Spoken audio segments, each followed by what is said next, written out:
Hello, everybody. We got kind of a dark episode tonight.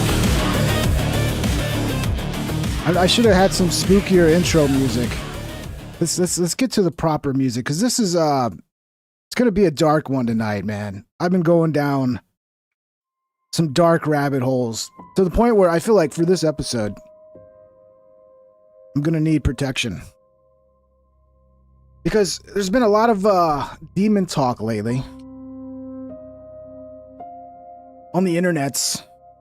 I don't know if you've seen Tucker Carlson attacked by a demon. Sean Ryan's now going to exorcists.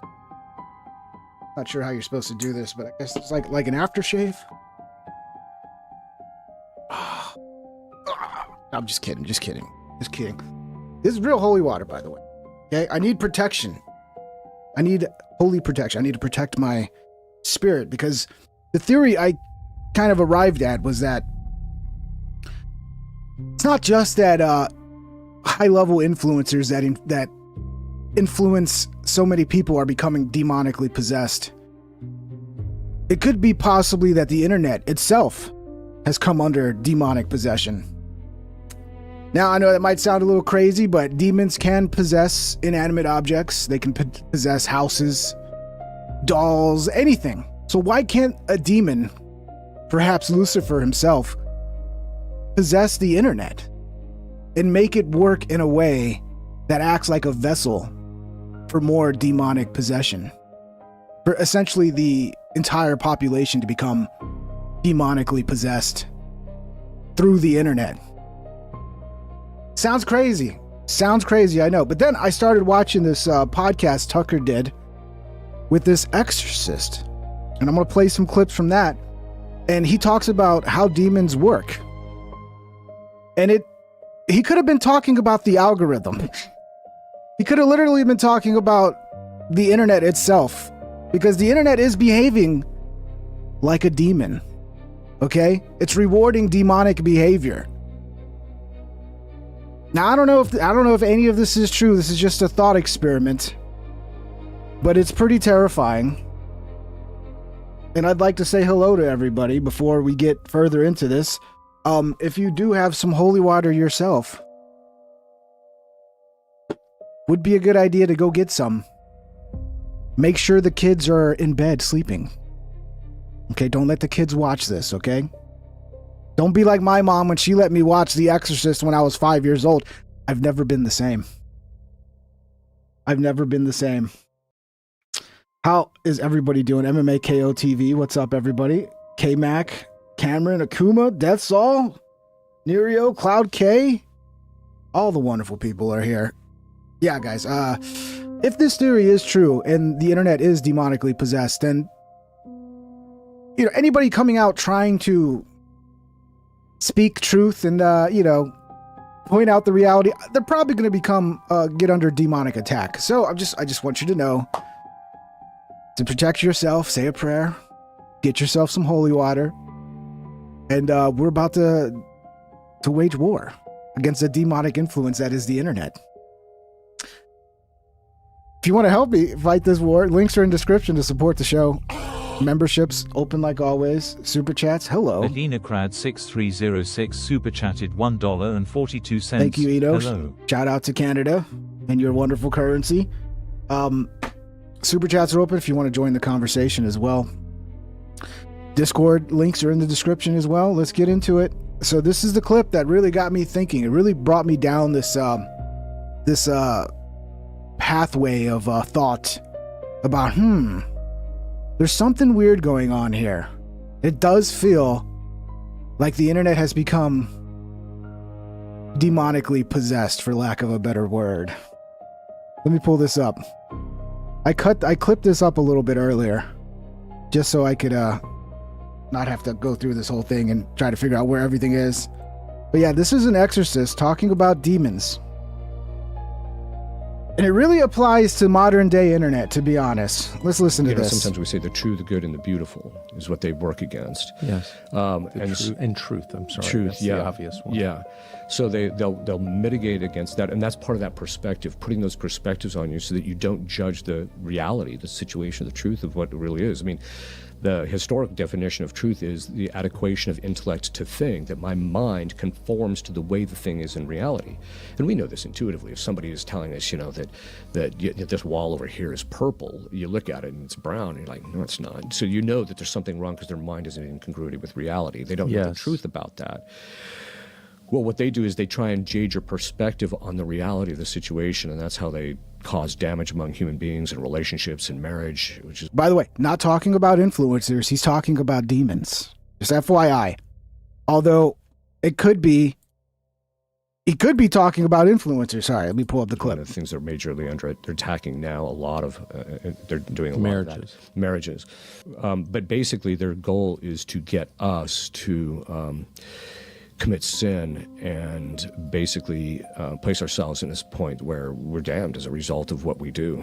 Just recently, I prayed over a rather prominent individual, and when I looked at him after the prayers, it can be something very subtle where it's just there's a complexion that in the writers and the authors, they call it the cherrywood look, where they take on this face where their face turns like this cherrywood color that's impossible for us as human beings to have or replicate on a natural level. So he said it was a well-known person, everybody knows, and he takes on a cherrywood complexion.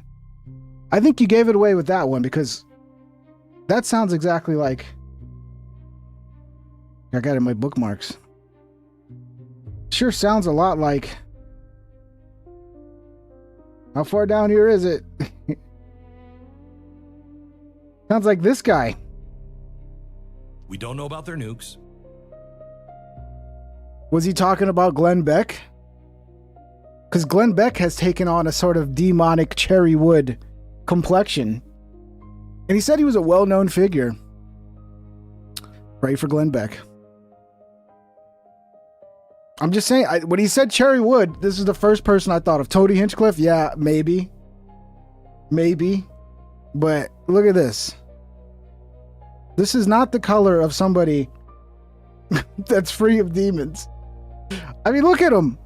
He's a spitting image. I think that's who I can't prove it, but I think that's who the Exorcist was talking about there. Cherrywood. It's kind of like this red-brown color that you're like, yeah, that's not a natural color. It's the people who register no concern at all about lying. Right. No that remorse. is a sign. Yes. Do you think? Yeah, absolutely. Yeah, and that's that psychological compatibility. Or people that are willing to just sacrifice other people for the sake of them getting even some of the most modest of gains. Anybody that is starting to get a little too close to how the demons are functioning in society or in a corporation or whatever the case, you start really seeking the truth regardless of the personal cost, the demon's like, we got to get this guy out of here. Technically, the term for that is a snare. They can put a... That's exactly what's happening to me.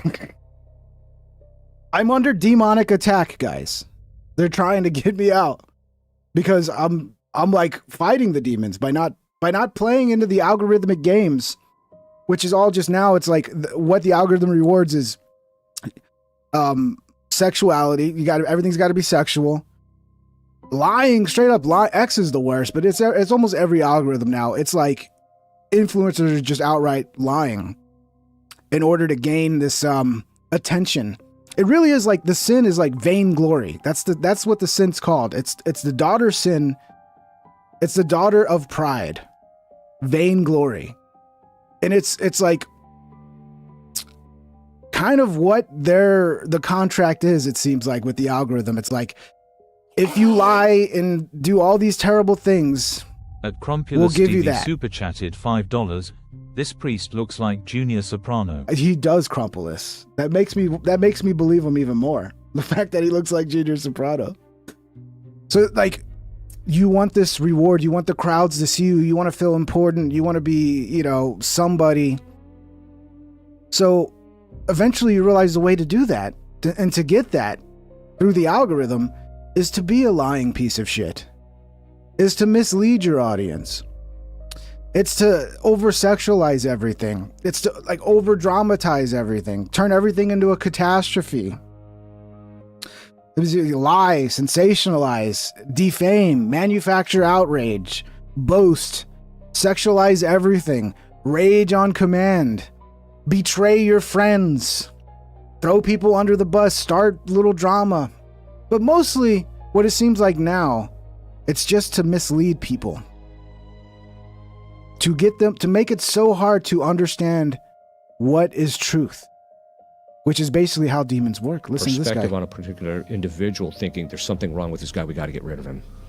That is fascinating. Yeah. The trade is I pledge allegiance to a demon, and in exchange, I receive power or wealth. Right. Does that work? So the technical term for that is a pact. You enter into a pact with a demon, right? Yes. No, a pact is demons always present a temptation as this pie in the sky, great thing that you're going to get, and you're going to get all this pleasure and joy, and everything's going to turn out right. This dog. Dude, there's a weird little thing with this dog, right? So that dog just kind of, while we're talking about demons, the dog just freaks out and starts making noise, and it's like, oh, it's creepy, right? But the other thing you have to understand is that this dog was with Tucker Carlson when he was attacked by a demon in the middle of the night. Is it possible? And according to this guy, yes, animals can be infested by demons. Is it possible that a demon infested his dog and then caused the dog to scratch Tucker, and maybe Tucker was too? Because Tucker claims it wasn't the dog's, but I think we need a dog exorcist. He's got an itch. There you go. But they'll present it as, watch this again. You know, this is a great thing. Term for that is a pact. You enter into a pact with a demon, right? Yes. No, a pact is demons always present a temptation as this pie in the sky, great thing that you're going to get, and you're going to get all this pleasure and joy, and everything's going to turn out right. That dog's trying to say something. I think that dog knows Tucker. Did you enter into a pact? Here's the thing that's the most insidious. Do they even know that they're... If I was the devil, it would be perfect to demonically possess the internet, and then all you have to do is control the algorithm. Maybe you get a demonically possessed software engineer to control the algorithm and to set it up so you do his bidding in order to get rewarded with views, attention, vainglory, which, by the way, Lucifer is the demon most associated with pride, the father of vainglory. I don't know if you know that. So it could possibly be Lucifer himself that has demonically possessed the algorithm. I'm not saying I know for sure. It's you know, a lot of things are lining up, so it's worth asking the question. This dog's got an itch. There you go. But they'll present it as, you know, this is a great thing. You're going to get this pleasure. You're going to get this. You're going to get power. You're going to get, but then once they get. And so then you give into the temptation, and then from there they take you down. A lot of times what happens is they'll start out with good intentions. Totally. But then when they get to that position of power, it attracts the demons, because for demons, because they're cut off from God, they no longer have grace. They hate each other. They can't stand each other. So they don't even have the... It sounds exactly like influencers, dude. They hate each other. Yeah, they completely hate each other, and so they do. Yeah, and so as a result of that, the only reason they get along is because they have a common end, which is to take us down, right? Man, you're describing people I know. When you see people that go into positions of power, I think that laugh might be it's Tucker's, whatever little demon is taking over Tucker. I think that laugh is the giveaway. That laugh is kind of demonic. or that attracts the demons, because they know, if I can get control of this guy, then I can then I can basically use his power that he has to cause all this other damage or to take other people down. Sometimes people go in it with the right intentions, but then they get corrupted afterwards, because the demons start. When you get that high profile, the demons are going to be really spending a lot of time and energy trying to take you down. They'll get the wrong types of people into positions of authority. So that's not just politicians, right? Like, yeah, it sounds lame, but influencers. There's a reason they're called influencers, and not just YouTubers. They're influencers. They are very powerful in kind of leading the people, especially the children, of this generation in a certain direction. They can really, really influence people's behavior. That they can manipulate this person to cause all sorts of damage. So yeah, it's not out of the question that they might be demonically possessing influencers. I'm just saying, it's worth thinking about. Man, have I seen that a lot. But infestation is where they basically can get into houses. I've had to clean up a lot of houses, buildings, that type Physical of thing. places. Yeah, because they like things, they like places, they like possessing them. They can also get into inanimate objects. I knew a guy that actually, there's what they call Fortuna, which is they're little figurines, where they're inversion of the Catholic statue type of thing, or Catholic image. Yeah, that's crazy. Yeah. So you just, there's the exorcist right there, the expert on demonic possession, telling you that they can possess basically anything. So why can they not possess the entire internet and demonically possess the internet? That would be the ultimate fucking, like, reward system for demons. If they could possess the internet, they would be rewarded by basically possessing so many people also on the internet. That would be the point of possessing it, right? It's crazy. It sounds crazy. And then you realize, like this story right here from Tucker, like these guys are literally fighting with demons. They're literally getting demonically attacked in the middle of the night. And then we got Sean Ryan next talking about how he's talking with exorcists and he saw hell and it was all this shit. Like, these guys sound like they're under demonic attack. Like, and usually if you're under demonic attack, you've somehow let that demon in. You've done something to let that demon in. Is it merely by pleasing this fucking weird algorithm, which rewards people that just lie for a living, like Candace Owens? Probably the biggest demonic possession on the internet right now is Candace fucking Owens, in my opinion. And it opens that doorway. And now you become demonically attacked. Like this. I didn't know that I had been wounded or had blood on me. I had no idea. I'm a very deep sleeper, in contrast to my 4 dogs, who are all hunting dogs, and my wife, who's had 4 kids, so she's like a very light sleeper. So I sleep through anything. And I woke up because I couldn't breathe. And I was, and it wasn't like sleep apnea or I've been snoring. I used to drink too much. And you know, if you get really drunk and you fall asleep, you snore yourself awake kind of thing. It wasn't like that. It was like shut down, like no air. And I stood and I wasn't afraid. I was panicked, physically panicked, but I wasn't like, I didn't have existential terror. I was like, this is kind of amazing. I can't breathe. And I went and stood, we live on the ground floor and, we have a 1-story house. So we live on the ground floor. But I stood in the doorway of our bedroom and I was like, wow, I'm dying. This is crazy. And then slowly, air started to come back in. So I walked around our backyard. And I was like, this is the wildest thing that's ever happened. I walked back in and my wife wakes up and she goes, everything okay? I said, I woke up, I couldn't breathe. That was bizarre. That was terrifying. And as I'm talking to her, all of a sudden I have this like horrible pains under my arms, sort of in back and on my back and like bad. And my first thought was, I felt like I get like hit by barbed wire. So while I'm talking, I go into the bathroom and I flip on the light. I'm just in my boxer shorts and I look and I've got claw marks, 4 claw marks under both arms and then on my back. And they're bloody. Like blood is coming into the scratches.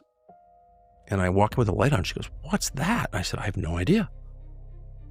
And I said, I think I got attacked by like a demon or something. It was the first thing I thought, which is kind of weird because I'm not from that religious tradition. Is that what they say? I'm a very secular person in my outlook, or have always been anyway. I'm much less now, but I was not the kind of person who grew up around demon attacks. Never heard of a demon attack. I didn't know that was a thing.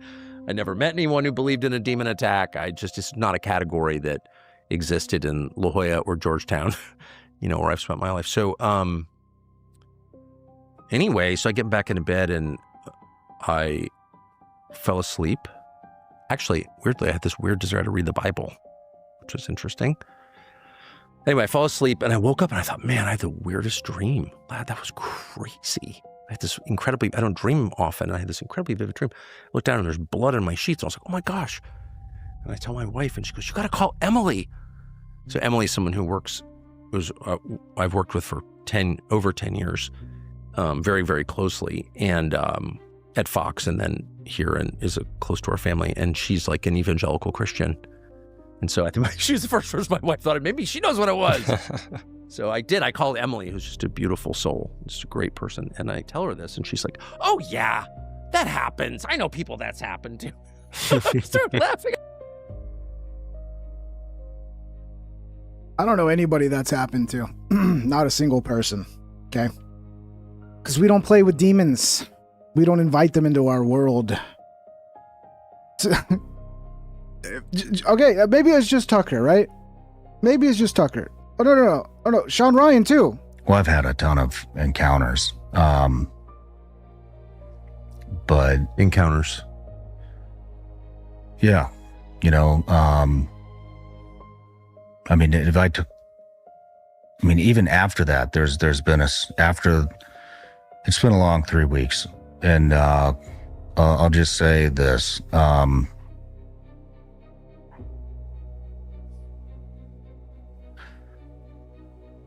I've talked to some of the most respected exorcists in the country, and I've been working with them, and things have happened, and like really scary shit. And if that's happening and that's real, which is more real than anything I've ever experienced, then the other is definitely real too. That's right. That's exactly right. Tucker knows all about it, bro. He knows all about it. So here are two of the biggest influencers on the planet who, I don't know. I mean, Sean Ryan just had Candace Owens on and basically just let her run wild. I mean, Candace might be like the head demonically possessed influencer. I don't know. I don't know the hierarchy here, but she's probably pretty high up. Okay? I think she's definitely a vessel. But yeah, it is weird, man.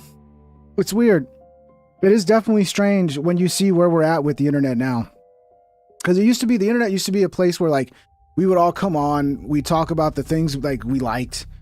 People would socialize through like the things that like we all kind of loved, you know?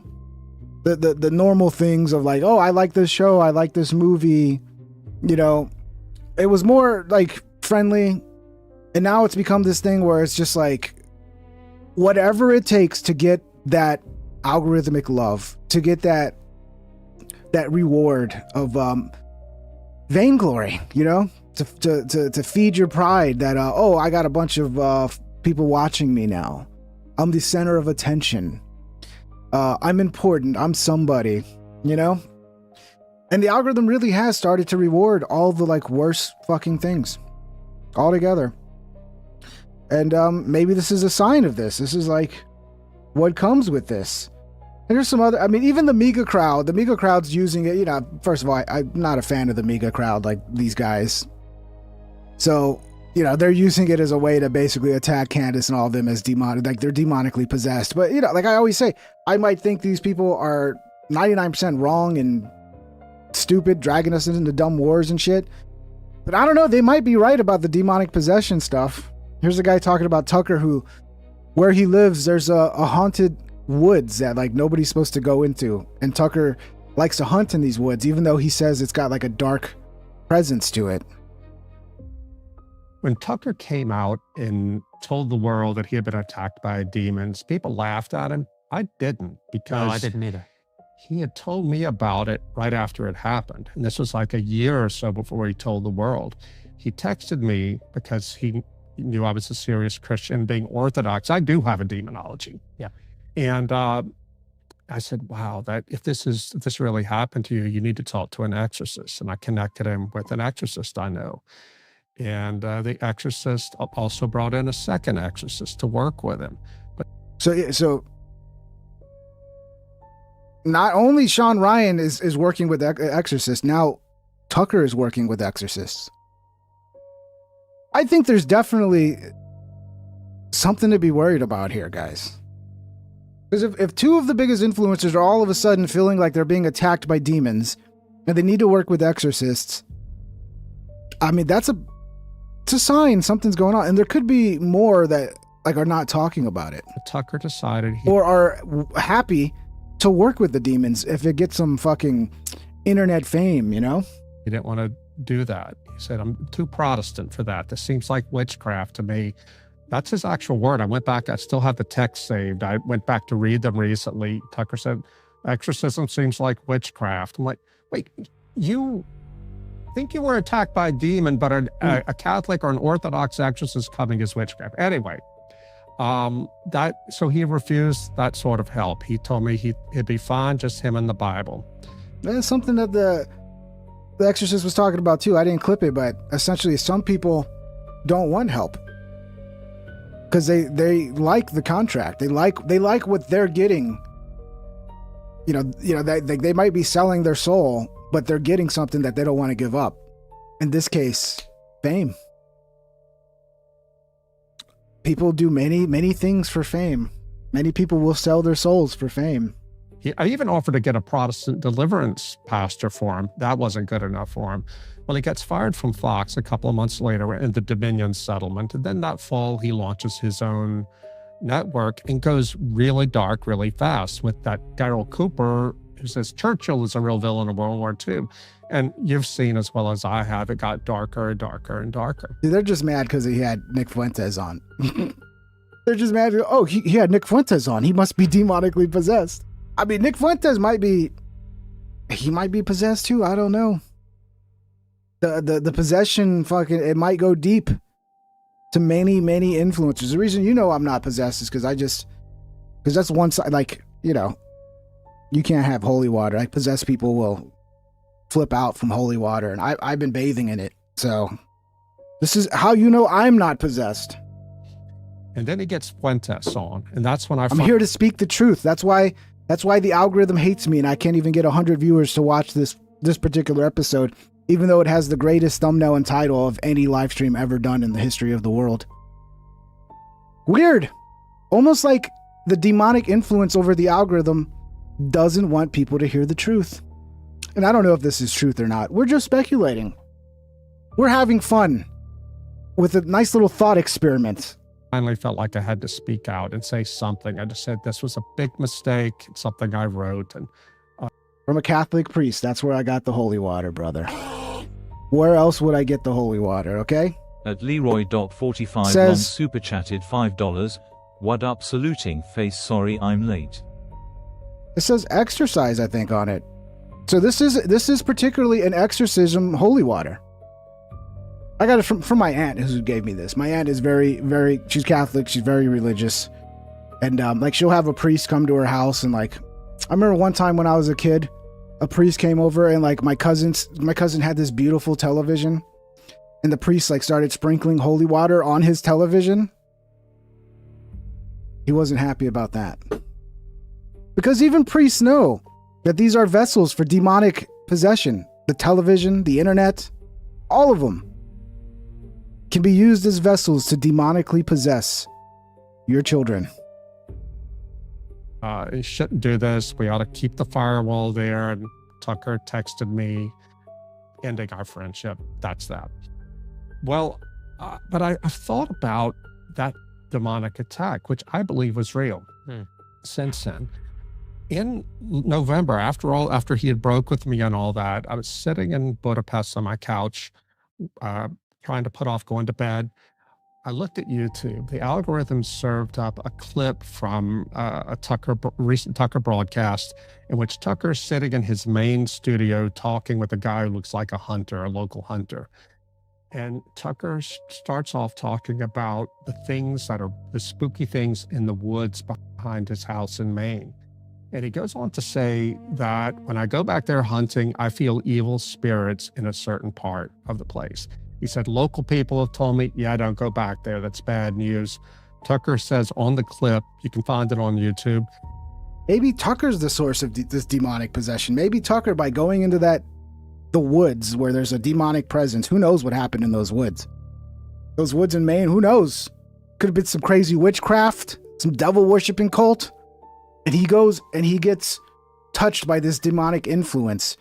And then everybody he fucking collabs with on the internet then gets touched with this demonic influence as well. Or maybe he just being on the internet, he's demonically infesting the internet. It sounds crazy, I know. A 1929 Field and Stream magazine article talking about the spooky haunted woods. But said Tucker, the hunting is great back there, so I go. I immediately thought of a film I had seen called The Witch, 2015 film by the director Robert Eggers. I don't like horror movies, but Eggers is a really great director, and I wanted to see this movie. It was his first big hit. It's set in New England in the 1630s. It opens with a proud man going before the Puritans who run his town, and they're telling him, the town council or whatever, the board of elders says, you have to repent of this heresy. He won't repent, so he and his family get exiled to the edge of a forest. In the film, inside the forest lives a witch with demonic powers. And over the course of the movie, that physical proximity to spiritual evil that is located in a place works on the pride of the protagonist to destroy him and his family. I have a theory that something like that might have happened to Tucker. It might be happening to Tucker. My theory's better. I don't think it's because he was in the woods. And the woods are spooky. No, I think the entire internet has fallen under demonic possession by way of the algorithm. So that if you do the work of the devil, you do the work of Lucifer, you get rewarded by the algorithm. Therefore, coming into a contract with the devil to do his bidding in order to be rewarded with algorithmic love, reach, fame, essentially, at the end of the day. And all these people are serving the algorithm. Tucker Carlson, Candace Owens, everybody essentially on the internet is serving the algorithm. They're no longer serving their audience. Who are they serving? The algorithm. Some people say the algorithm is the audience. No, that's a lie. That's bullshit. Okay. It could be the case, though. I don't know. I'm just speculating. Tucker. We're having I'm fun. Wrong about that, but I do believe absolutely in spiritual warfare. And the exorcists I've talked to who know about his case are incredibly worried about him. Say he's in deep, deep danger.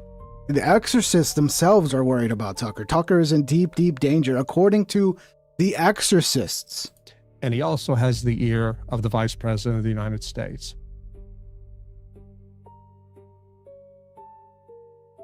So essentially, yeah, I mean, if they can demonically possess the internet, then they can demonically possess everybody, including the President of the United States. Where was the... We're going to get to her. She's demonically possessed as well. Okay? That's the point of that. She's the next proof of demonic possession of the internet. But I wanted to... Where's the fucking... Lost it, out of order. The Lady Gaga clip. This is the old-fashioned way. They used to do it through musicians like Lady Gaga. But now no one gives a shit about them. So now we gotta demonically possess the influencers. Where's the fucking Lady Gaga clip? Did I forget to add it back? I must have.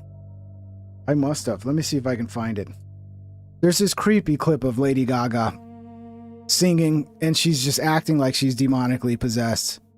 And like a lot of this shit, you see it with these like female singers and stuff. They seem to have some sort of weird obsession. Let me pull it up. There we go. Thought I had this saved, but I guess not. This is the old way. This is the old way of demonically possessing people, but this is going away. It's not as useful for the demons anymore. We don't need to listen to the music. Just watch her. telling me she's not demonically possessed. So Hollywood, yes. Music, yes. But none of that is more fucking powerful now than the feed, than the algorithm. But yeah. She's definitely a victim. Definitely a victim. And then you got this chick, right? Like, cause this is what is rewarded. Right? I mean, it's also women just taking advantage. I don't want to have this screen the whole time. I don't, kind of disgusting to be honest. But this is what it is now. Oh, algorithm. Oh, I want to do a show and talk about politics. You have to show your pussy. That's the algorithm demands you show your pussy. If you want to get views for your podcast, you show your pussy. It's pretty fucking, it's like, this is going to take over everything, by the way. Okay? Dudes are not going to be able to do anything anymore. Oh, you want to start a podcast as a dude? Yeah, compete with that. Compete with a chick who's going to say all your talking points, steal all your talking points, and do the whole podcast with her legs wide open. Showing the curvature of her pussy. Yeah, compete with that. Yeah, go try to be a fucking carpenter when you got chicks running a carpenter surface where they're butt naked doing carpeting. Oh, you want to mow lawns for a business? Good luck.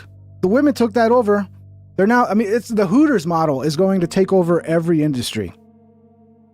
Every industry. But yeah, this woman, she's blowing up now. 31 years old. This is where the dudes are getting their politics from now. And I'm addicted to pony play. Okay, quick trot. It's yeah, I don't want to, yeah. So you get the idea, right? She does her fucking conservative.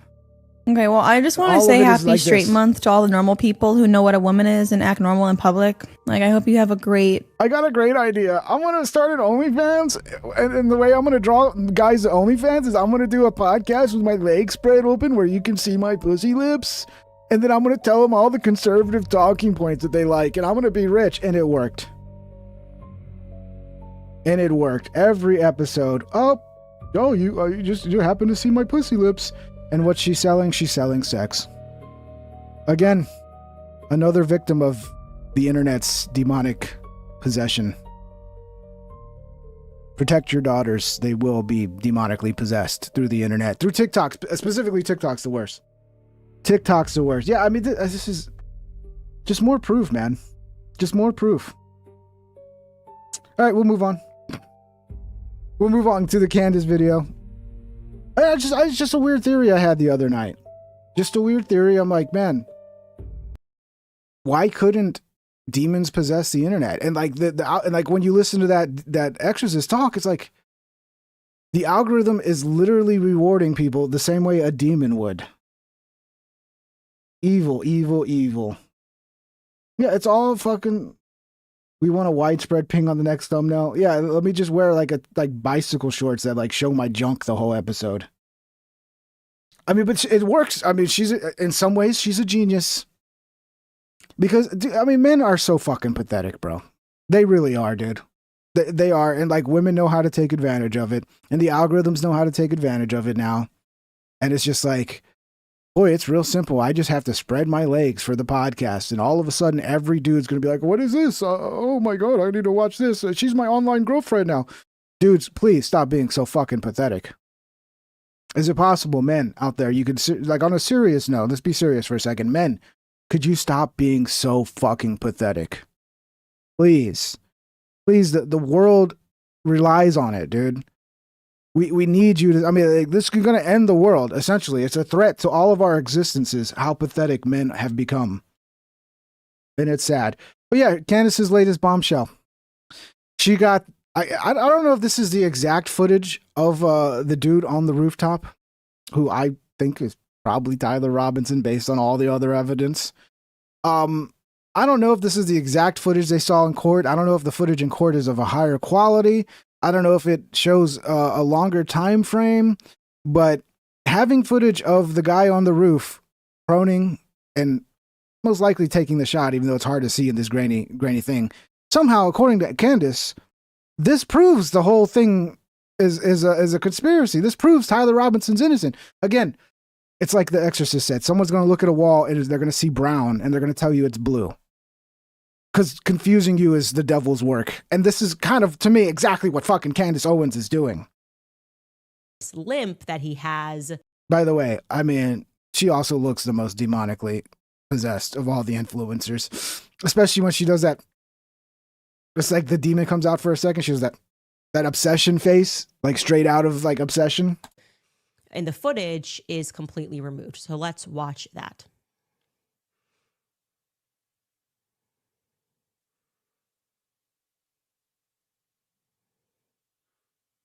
Okay. Now what happens next is exactly as my source stipulated. Our rooftop guy begins a tactical crawl. It's actually known in the military as a lateral crawl. Let's watch that.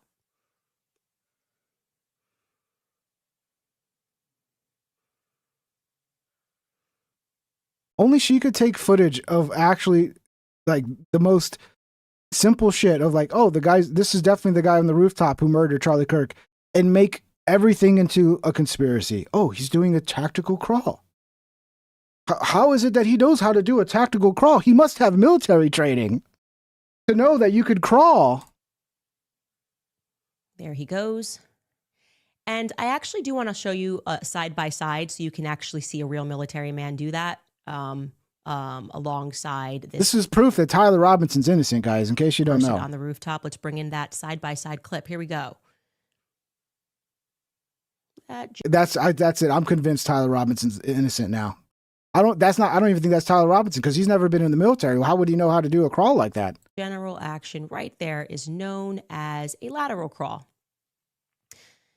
Now, you may have noted, if you're just looking at your eyes, some sort of a flash that just took place, right? We're going to show you that slowed down and just kind of discuss this.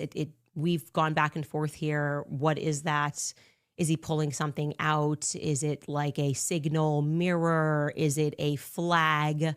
Don't look at the actual idea that there's footage of the guy who's taking the shot. And then we have footage of the guy going up the stairs. We know who that is on the roof because you can connect all the footage. And it basically makes it without a doubt. That's Tyler Robinson on the roof going prone at the exact time Charlie Kirk is shot. But no, let's focus on this little light that reflects off of a surface. And this woman drives me insane, bro. Is it already on Losey Center? She makes me so mad. In the background, that's just catching weird. This is the bombshell. And we're just thinking that we see this flash, but we're just going to show you that so that it's clear. Back and forth flash there while he's military crawling. Here we go. Military crawling. We're running that back and just like maroon is a military color. She's using this same tactic to make some mundane shit seem like, oh, this is some military level shit. It's like, no, he's just getting low so he's not seen. Oh my God. Nobody's ever known how to do that. That's a brand new concept unless you've been in the military to get down and get low. Fourth there. Almost like the guy's actually hunted before as well. So I'm sure he's probably used these same techniques while hunting. Okay. So you now have that. Next up, what you are going to see is that it's going to look as though as he gets into position and completes this lateral crawl, that he thrusts something forward in a way that my brain told me it looked like he was unfolding a gun. Truly, that's what my brain told me. Maybe it's because I had this guy who told me about a fold AR. I don't know, but it's not definitive. That's me narrating. There's nothing better than a grainy ass video for her to completely speculate over every fucking useless detail. Like, okay, let's see this. Let's see him fold the gun out. Let's see how non-blurry this is so we can actually make out anything. I'm happy for people to disagree and debate what is seen, but let's just watch that portion here.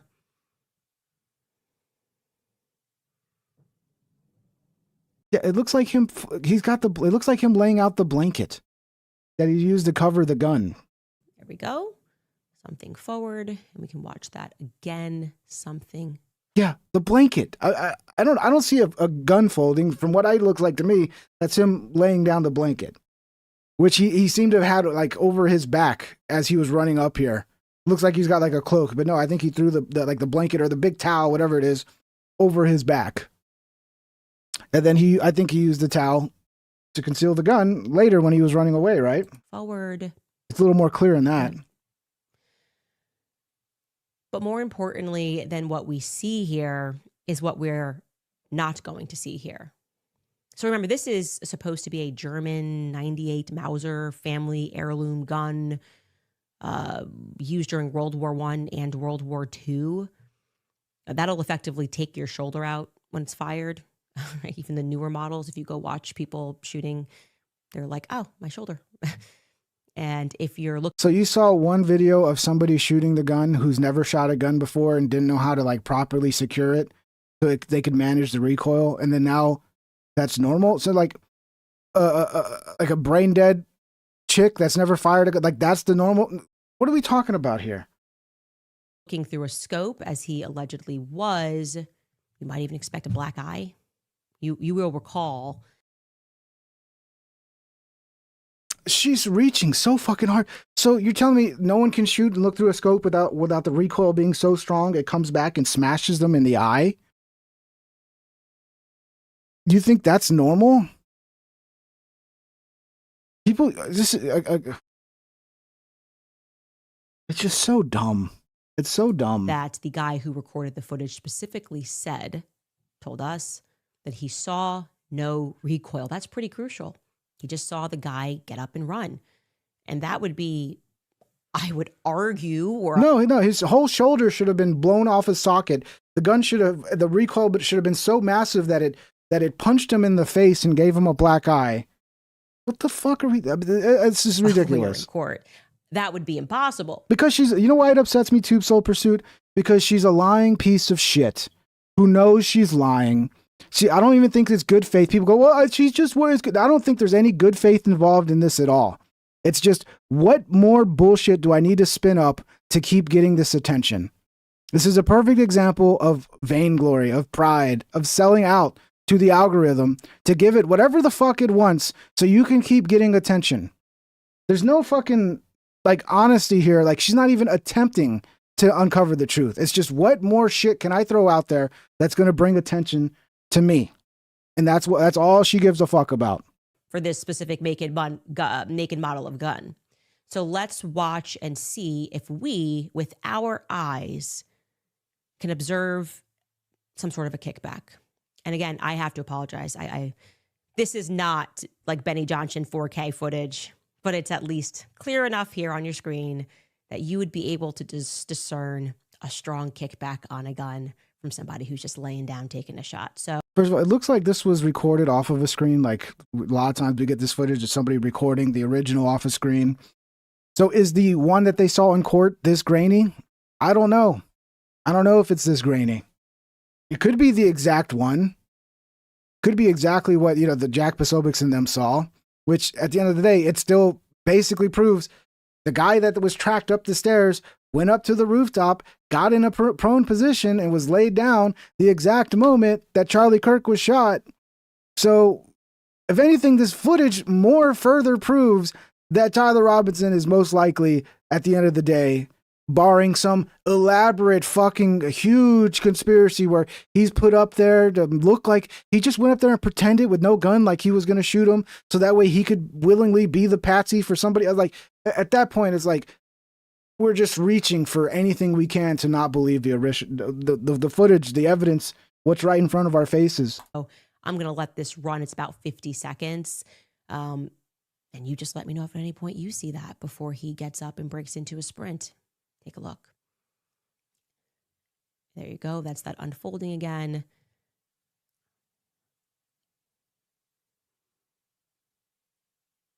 Yeah, he's just hanging out. He's definitely not the shooter. By the way, if you are listening to this in audio, this is one of these episodes he's that sunbathing. You actually do have to go watch. So you will have to pivot over he's just to sunbathing. YouTube, to Spotify. He just happened to be sunbathing at the wrong place at the wrong time, somewhere that provides the video, because this is not something that we could just produce on an audio podcast here, unfortunately. But this is going to run. We did have to obviously zoom in and push out those fed timestamps, but Fed timestamps. See here. Anytime you just want people to doubt something, you just add Fed to the beginning of it. Fed timestamps. The Fed narrative. The Fed theory. The Fed slop. The Fed evidence. I have 10 more seconds here. Okay, he is up. Kind of looked like you might have seen a gun there. I have 10 more seconds here. Oh, okay, he is up. I mean, it's hard to make out anything. But it's not out of the realm of possibility that he has a gun. And then, I mean, like, just common sense would tell you he probably has a gun if that's where he was shot from and he happens to be right there at the moment he was shot. I mean, come on. But it just keep raising doubt about everything. Anybody see a recoil?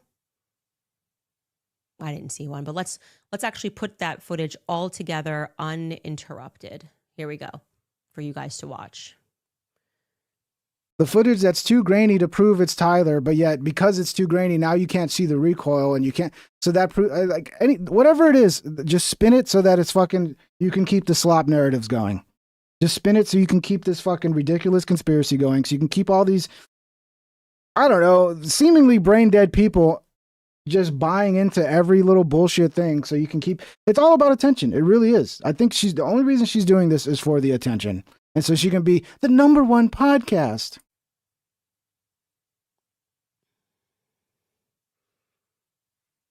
He comes running on to the rooftop.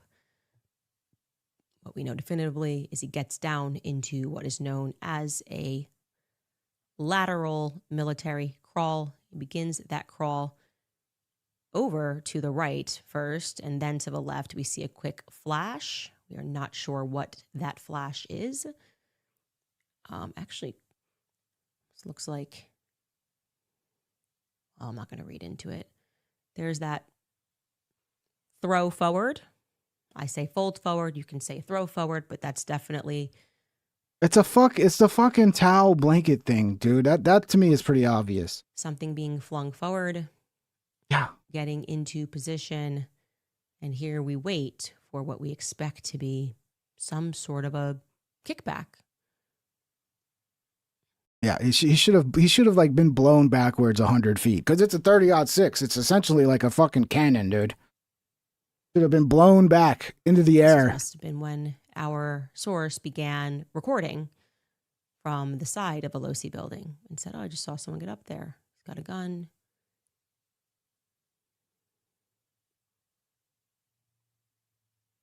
Again, this is just more proof that Tyler Robinson's the guy that took the shot. That's all it is. But they can literally show you, Candace can literally show you the proof that, oh, we have Tyler Robinson on the rooftop taking the shot and spin it into, oh, this means Tyler Robinson's absolutely innocent. The whole narrative is destroyed now. It's like, what do you mean? The narrative is that he went up on the rooftop and took the shot. Here's a video of him going up on the rooftop taking a shot. Yeah, can you identify it's him through the video? No, but you can piece together all the other footage of him arriving there and realize that's him. It's the same guy in all the other footage. I don't know if that's too hard for you to understand that concept, but it's not very complicated. And he's up. And he's gone.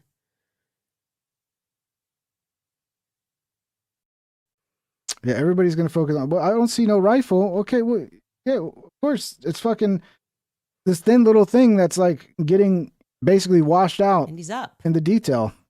And he's gone. That might be it right there. That could be it. I don't know. That could be his arm. That could be the gun. Like, it's nearly impossible to say on a grainy footage like this. Right? So hopefully they have higher quality footage so all these stupid questions can be answered. Right? But the bigger picture is this proves the guy they have going up on the stairs wasn't just going for a stroll. He went to the roof. He laid down in a prone position at the exact time Charlie Kirk was shot. He pulled the trigger and then ran like a guilty person.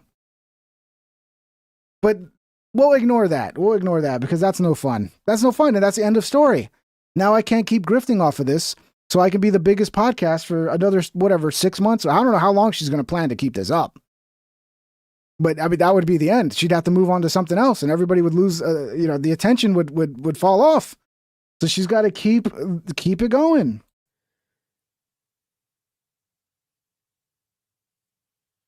What do you guys think? Beach Mongoose, you understand they tracked this guy up to the rooftop, right? So there is higher quality footage of him going up the stairs that even his parents saw and went, oh, that looks like our son Tyler. People on Discord, when those pictures were released, were like, oh, that guy looks like you, Tyler. You got a doppelganger. So you can see what the guy looks like that ends up on the rooftop. Unless there was some space-time continuum trance out at the moment he goes behind a wall and you can't see him, like somebody else took his you know, like, come on, think about it. It's not that fucking hard to understand. They have the footage of him getting there. You have footage where you can see that is Tyler Robinson, and that's the guy that goes up onto the rooftop. So you can piece one and one together and go, that's the same person. That's Tyler Robinson at the stairs that we can clearly see, but because all of a sudden that footage is blurry now, that means it's not proof? Like, no, because you got to put all the pieces together. I don't know how that's hard to understand. Oh, there's the demon face again. He always makes that face. The face of a liar. The face of a manipulator. The face of a hider. And you even got, I mean, you know, this is what I'm talking about. People sell out to this algorithm. Alex Jones has been getting shit on ever since he went against Candace Owens and tried to call her out for what she's doing, which is just grifting her ass off to be, you know, to get for attention. I don't even know if it's about money at this point because she's already got so much money, but maybe it is. Maybe she needs a war fund for all the lawsuits she's going to go through. And then, you know, Candace talks about Viva Fry bringing up Sandy Hook and completely misrepresents the point he was making. It makes it like, oh, this is an attack on Alex Jones and blah, blah, blah, blah. So then Alex Jones responds to Candace, thanking Candace for standing up to the deep state when Candace didn't even stand up for Alex during that time. Viva was. A lot of people like me during that lawsuit were standing up for Alex and saying he's getting fucked over. But he did that because why? Because he knows, like, if he's friendly to Candace, he's going to get more attention. Next thing you know, Candace is retweeting him because Alex Jones's views were falling off. Everybody's is. Everybody that fucking calls out Candace Owens for basically being a liar or it just disagrees with her in any way, their views fall right off. Very weird. I've seen it over and over again. Anybody that kisses her ass, that pushes her like she's doing this legitimate investigation and she's so important, their views blow up. It's crazy, right? So Alex did that. All of a sudden, she's retweeting Alex. All of a sudden, Alex is making posts like this. This new footage discredits the exploding mic. Nope, that's not the right one. Where's the one? Oh, fuck. Did I lose it again, dude? I keep losing these fucking bookmarks. That's the demons are doing it to me, bro. The demons are doing it. Anyway, he made a post. Let me just, I can find it here. Where it's basically like, oh, this disproves the narrative and blah, blah, blah. Again, kissing basically Candace Owens' ass, and then it gets more views than the whole fucking world. The deep state is in deep crap. 2.6K. Where's the I mean, essentially what I'm seeing here, in my opinion, Alex is straight up selling out to the algorithm and to the candy cult so he can get attention, so he can get more views. Bombshell, raw and unedited Charlie Kirk video leaks to Candace Owens, destroying official story. The footage that actually proves Tyler Robinson was on the rooftop somehow destroys the official story, and now he's getting, you know, more views and attention than he normally gets. Like, I mean, there's a lot of shit Alex has been doing lately. It's just hasn't been getting a lot of attention. And one thing, like, you know, when you're a creator, an influencer, you know when your views are starting to drop off because that scares a lot of people. Where's the fucking... Here we go, yeah. The official Charlie Kirk assassination story is now 100% dead. Candace Owens just dropped powerful, never-before-seen surveillance video. So basically, he sucks her dick, talks about how, you know, takes on her narrative, her bullshit slop narrative, boom, blows up. And it all started with him fucking reaching out to Candace and be like, thank you for defending me, Candace. And Candace retweets him. And now all of Candace's fans are blowing him up because now, and it's like, that's the incentive right there, dude. The incentive to just sell out to fucking lies is like, oh, I need views. Oh, I need reach. So if I lie, I get more reach. If I try to tell the truth and be honest, my reach goes down and my business suffers. So let me make the business decision to just do the bullshit, to just do the lies, because that's what the algorithm's going to reward. Again, Could be some demonic possession going on here. And of course, the candy cultists are going to be in my chat. They're always in my chat anytime I talk about candy, because that's all. I mean, that's all. Apparently, that's all that exists on the internet now. Everybody on the internet is just, they all fucking love Candace Owens. It's insane to me how no one very few people see through it. And then they learn, if the people that do see through it, they learn real quick to shut up about it, because yeah, you again, you don't get rewarded for trying to be honest and calling things out. You get rewarded for going along with the lie. Where did I leave off here? Yeah, here's Nick talking about it. He might be Not another zero one. chance of what happens. Kick Butkowski was right, sent $20. Only military crawl on roof. Any comment on San Diego manifesto? Gonna smear Sneeko with Frenchie's moolah? Hashtag justice for CK. So you guys don't believe, because you guys are always, okay, so let's revert back to the 30-06. So you don't believe all the hunters that have shot things with 30-06s and didn't have an exit wound? They're lying? So when you say something's impossible and then you look through and you realize it's not impossible, there's many instances of it happening. People being shot with 30-06s and not having an exit wound. Deers being shot with 30-06s, not having an exit wound. You're just going to ignore all that evidence and say it's impossible? Okay, well, I mean, that's up to you. That's up to you. I take both sides. I go, yeah, okay, it's obviously a strong round. Obviously, it would punch through more times than not. Okay. But am I going to ignore all the hunters? All the fucking historical data showing that sometimes it doesn't. Sometimes it shatters. Sometimes it hits bones and it redirects and it fucking breaks up into a bunch of little pieces. Like, what are we doing here? We're going to ignore that because you've already just made up your mind that that's impossible. There's no way it could ever not exit. It should have blown his entire head off, and then ignore all the data that shows, no, actually, sometimes it doesn't. Like, what are we doing? You're ignoring like real historical data and hunters that are coming out and saying, actually, this has happened to me on multiple occasions or one time or whatever, and you're just going to ignore that.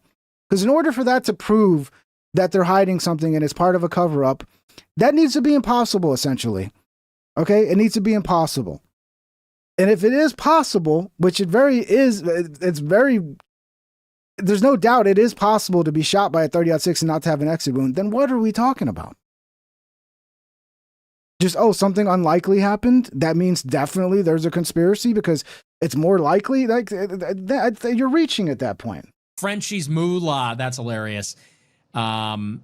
The military crawl. Yeah, I love how that gets reinterpreted. A guy does an army crawl on the roof and they go, that guy has tactical training. It's like, I'm not committed to my vision tube soul pursuit. I did the research, which is not very hard to do, that you guys like to ignore, which is the historical data of people being shot by 30-06s and not having an exit wound. But so your whole argument before is, you ever shot a deer? There's no way. You've never shot a deer if you think a 30-06 won't exit. And then we pull up hunters who go, oh, yeah, actually, I have shot deers with 30-06 and didn't get an exit wound. And then you see, another account. And then you change the subject to, well, it's not the same shooting a deer as a human. Okay, well, that was your thing. You're the one that made it about shooting deer. But now it's not about shooting deer. It's not the same thing. Okay, okay. And I want to stick to my thing, which is just looking at historical data and taking the big picture in. That's not me. I mean, if what y'all said was true, and I found no instances of 30-06s ever not having an exit wound, and no hunters ever talking about 30-06s not having an exit wound, then I would say, yeah, it looks like it never happens. But that's not reality. Again, I'm not going to just lie because I need to please a crowd who wants to hear something when that's not reality. There's plenty of other influencers who will do that for you. They'll give you what you want to hear. Go find them. Really? So if a guy crawls prone, now he's a certified military specialist. Well, the only person that could ever crawl on their belly is someone who has military training. The level of delusion Just 2003 is sent 20. not. Yeah, it's definitely proof of a cover-up because nobody knows how to crawl like that unless you're a military assassin. Let's hear Alex talk about Candace it. Owens got the raw footage, no one's denying it, from leakers who are upset about what's happening, of the reported assassin, whoever he is, on the rooftop there at that university, shooting Charlie Kirk. Now, this does a lot of things. I'm just looking for the truth here. I still don't know exactly what happened. It's the ultimate whodunit. It makes the JFK assassination look cut and dry with its magic bullet. But this new footage, that is the footage that they showed in court but wouldn't show the public a month ago, discredits what people said who saw it, saying that you can see his face, see him pull the trigger. You can't do that. But what it does do is discredit the exploding microphone theory, which I never put people down for looking at, because it had a lot of compelling angles to it. But it also discredits everybody saying that the guy, whoever the shooter is, put the scope on, and that he had this limp, which he doesn't have, or he doesn't pull the rifle pieces out of his pants. It just totally discredits the official story as well. I don't think it does, Alex. It actually proves the official story. And do you know for sure that the footage captures everything and that he hadn't already taken it out and then fucking screwed it back together? And that this is not cutting that part off? He's clear. And then he's limping. Why is he limping? Yeah, he's clearly limping going up the stairs. There's a guy who did a fucking test to see if he could pull that off. And yeah, you can do it. You can literally hide a 30-06 down your pants. And you're going to walk exactly like fucking Tyler Robinson was walking. But again, that's what you have to ignore so much shit. And you have to, like, everything you see is just evidence, more evidence of what you think is already happening. Even if it's evidence of you being wrong, it's still evidence of you being right. But debunks some of the speculation. And you guys are so lost in it. You think I'm the one doing it. You think I'm the one doing that when it's literally you doing it. It's like what Candace does all the time, where she literally accuses everybody else of doing exactly what she's doing. At least partially. I believe Candace Owens is a good person. I believe she means well. I've had issues with some of her witnesses and some of her people in the Charlie Kirk assassination story of the last 11 months that absolutely has more holes in it than Swiss cheese. And I would simply look at the different theories and do my own research and discredit some, support others. And some people got mad at me saying that I was going with the official story because of that. That's never what happened. I was the person 7 days after that broke the cabinet meeting that was later confirmed, where Kash Patel said under orders of the president, I don't want any foreign involvement looked at, when they had evidence of it, according to Joe Kent and Tulsi Gabbard, who've since come out and talked about that at that meeting. And we also had, a month before Charlie was killed, Harrison Smith at a Republican meeting with Tube Soul Pursuit says, Fuentes, by the way, you think he's not a Fed after Hunter Biden Channel 5 Kumbaya Agitprop? Yeah, I came on and said that when it was unpopular to say that. I came on and did podcasts where I unveiled all the evidence that was shady about Nick Fuentes, including the possibility of him being a Fed, working for the government. And you probably were like all the people at that time who were attacking me for it. Because you were probably like, because everybody, Nick was so popular at the time. I don't know. I'm not saying you exactly, but I have a suspicion you probably would have been one of those people at that time. Whenever Nick was in his period where everybody loved him on the internet, and anybody that said anything negative about him, the same way, it's very similar with Candace now. As soon as you say anything negative about Candace, or you just don't go along with the bullshit, you just get attacked. So yeah, I was saying that a long time ago when it was actually not good to say it, because you'd get attacked by all of Nick's fanboys who have now turned on him and are now saying all the things I was saying. This is very convenient. On Paul, down by Houston, and where high-level individual at TPUSA said, yeah, Charlie thinks Israel's... See, but this is not a team sport where it's like Nick says something, so therefore Nick said it, therefore it's always wrong. Oh, okay, this person... This is a lot of this is like, you guys got to get out of this level of thinking. Like Candace Owens. Okay, I think a lot of it's bullshit. When she pulls up the video of that guy on the rooftop going prone, you know, the other footage of that guy, it looks like he's all black. That is useful. Like, to me, that is something she brought up that we got to figure out who that was. What the fuck is going on there? Okay, because that, if there's two people on a rooftop and we got, okay. I think Candace Owens is mostly a retard, but I'm not going to just always default to that. Sometimes she might have some information. 42 cents. Anyone who blows up is sus. Yeah, they're possessed by the devil. I don't know. I mean, that's a little, being a little hyperbolic, but yeah. I don't know if it's anybody, but I think when you get to the level of Candace or a Tucker or a Nick, you got to understand they will do audits of channels. Like if you're like, say you blow up and you got 100,000 views, they don't give a fuck. You blow up and you start getting 1 million views, the powers that be that run these algorithms are going to audit your channel. And if they find something they don't like, if you're not pushing a message they like, you know, if you're not, whatever it is, anything they can find problematic, like, yeah, you're not going to stay at that level for very long. So there is reason to be suspicious of like the very large fish. And, yeah, I don't think that's out of the realm of thinking that way. I think it's understandable to think that way. To kill him, and then the text messages later came out that Candace released that were real. And so it's healthy to look at exploding microphones. It's healthy when the FBI scooped up the concrete and ordered the crime scene destroyed and covered up, you know, to say what's happening.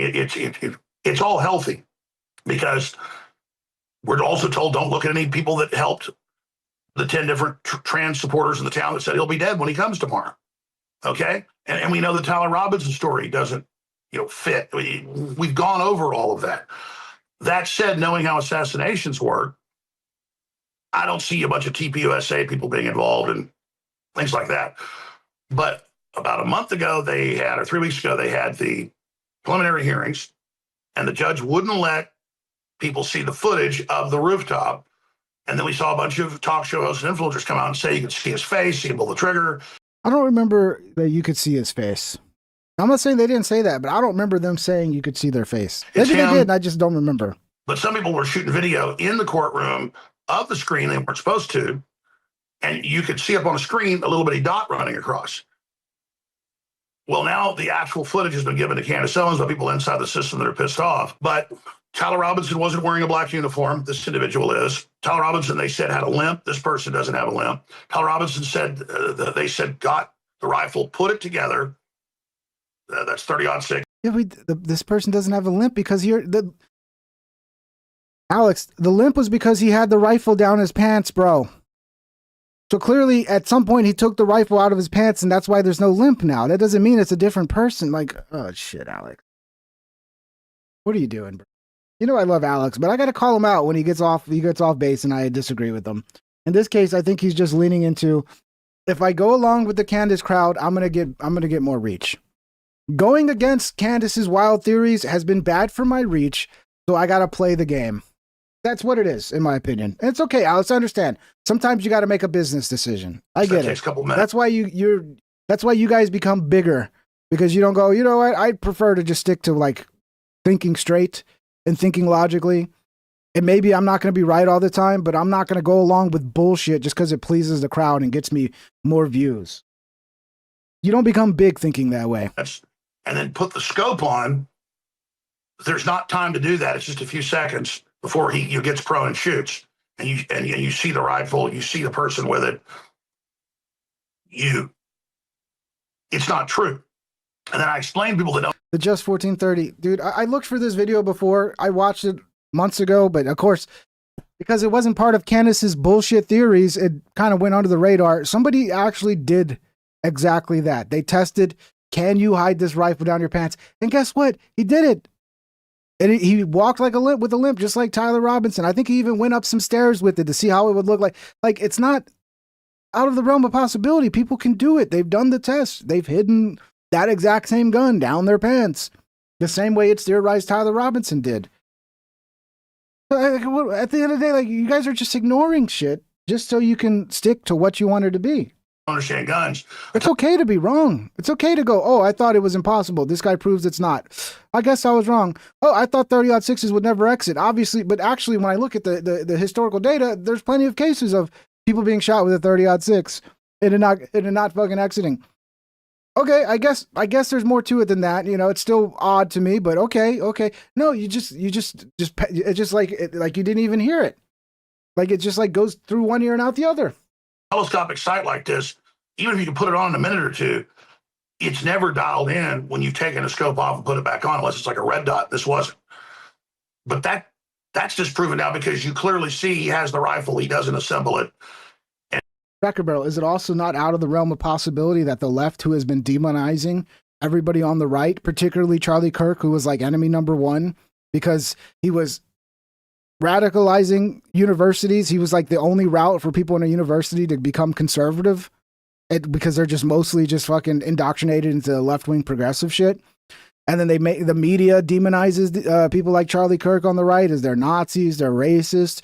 And then the trans movement's like, they're killing us, they're killing trans people. And then this guy starts getting into that world of the trans ideology. He's dating a dude who's going by a female name at the time. That's not in the realm of possibility as well. Yes, it is in the realm of possibility that the government could be involved in this. But is that also not in the realm of possibility as well? Or is that just fed slop? That the left has gotten fucking crazy and has demonized these people to the point where their lives are actually in danger. And people say, oh, it's a flash of a From some dumb kid, exactly like Tyler Kirk, falling for their fucking bullshit. car. No, he's got like a flag or something. He's giving signals. He also does a classic military maneuver, crawl, infantry crawl. Well, I can agree with that. There probably is something more to this. I mean, there's a lot of questions to me that are like, well, okay, the one that Candace brought up, who was the second person on that rooftop that was going prone? I'd like to know that answer. That hopefully when the trial kicks off, we'll know who that is, what the fuck was going on there. Okay. Then you got the guy who immediately took credit for it. It's like, who the fuck does that? Who the fuck sees somebody get shot and then runs up and takes credit for shooting the person like immediately, almost like they had it planned.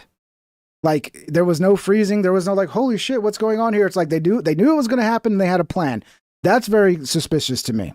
Okay. Again, the rooftops being left open. Why would the universities leave the rooftop open? All the people that seem to have foreknowledge of this happening. There's a lot of shit here.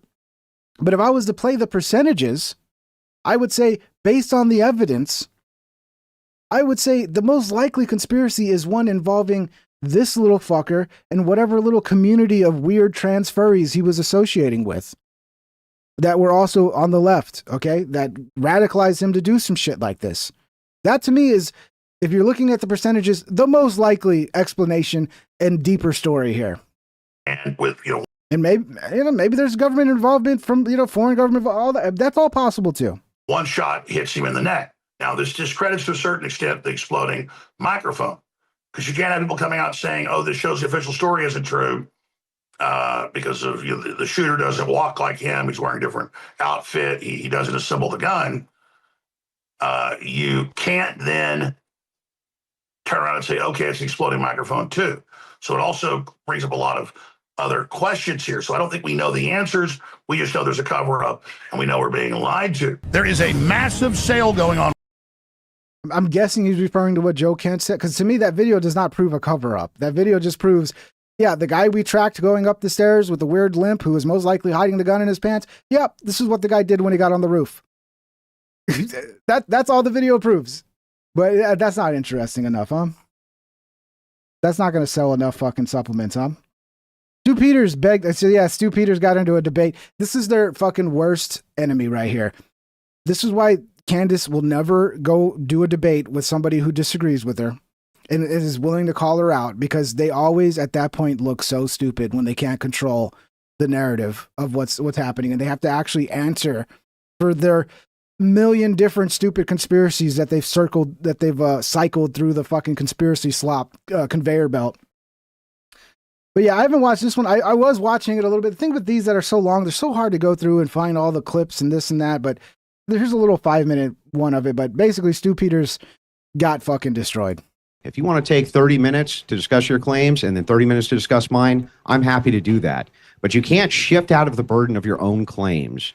Can we start with those, and then after that 30 minutes is done, you can ask me whatever it is that you want. The burden isn't on me. It's Anders says, Pink still believes in the left versus right paradigm in 2026.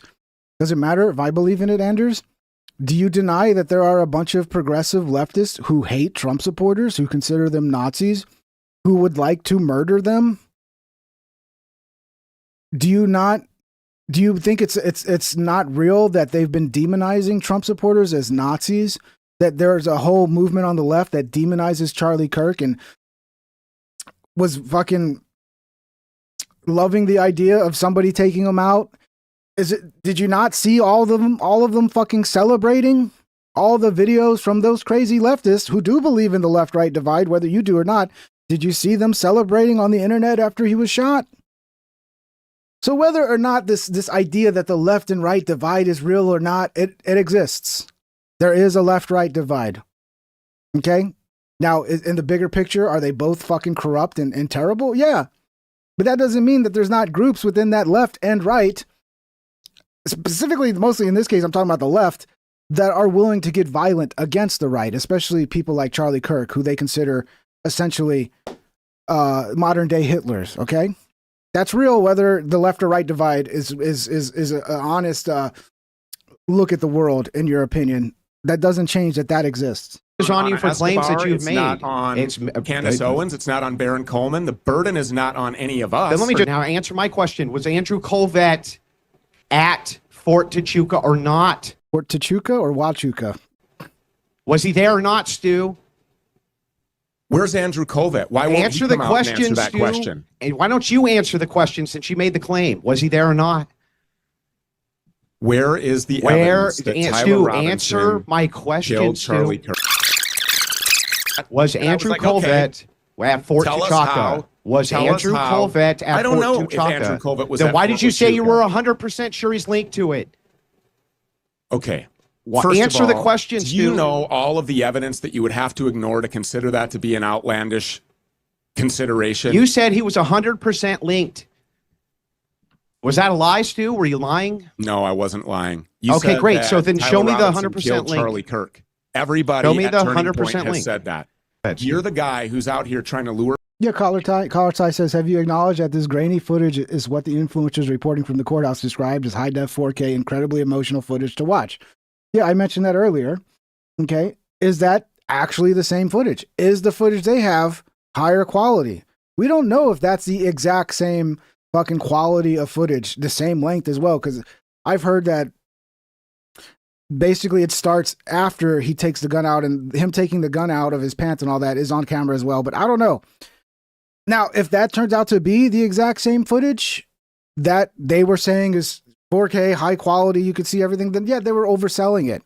But what's new? Influencers overselling something to get fucking attention. It's still, at the end of the day, even the grainy one, which I hope there's a higher quality version. I would, you know, definitely if they're out there saying it's high quality, I would imagine there is a higher quality version, but I don't know. If it is the same version, it's pretty shady what they were saying. But it still doesn't change the fact of what the video shows. The video shows the guy that looks exactly like Tyler Robinson that went up the stairs limping with a gun, went onto the rooftop, got into a prone position, aimed at Charlie Kirk at the moment Charlie Kirk died. That's what the video proves. Now you have to take wild leaps of speculation to say, well, how do we know it's still not the same? Okay. What are we doing here? It clearly backs up the story, the narrative, the theory that Tyler Robinson was the shooter. Even if it's grainy. People in a defamation lawsuits to make specific claims. When the claim has been made that Tyler Robinson killed Charlie Kirk. Okay, you know what? Here, I'll try a different one. See if you can answer another one. Okay, so is it the case then, Stu? Do you believe that a small... And look, I'm doing this soaked in holy water. Let's see Candace Owens come on and throw her bullshit conspiracies with holy water. I have a feeling she would probably not react very well. A little holy water spritz. You know what I'm saying? Just saying. What's up, Ohefe? Adele_Yefa-67 super chatted $20. Ping speaks truth to power. He will be proven right as this plays out. All of the grifter claims carry no weight. Smash the like, my friends. I tend to be, look, I'm not always right. I get things wrong, but I am trying to get things right. Right?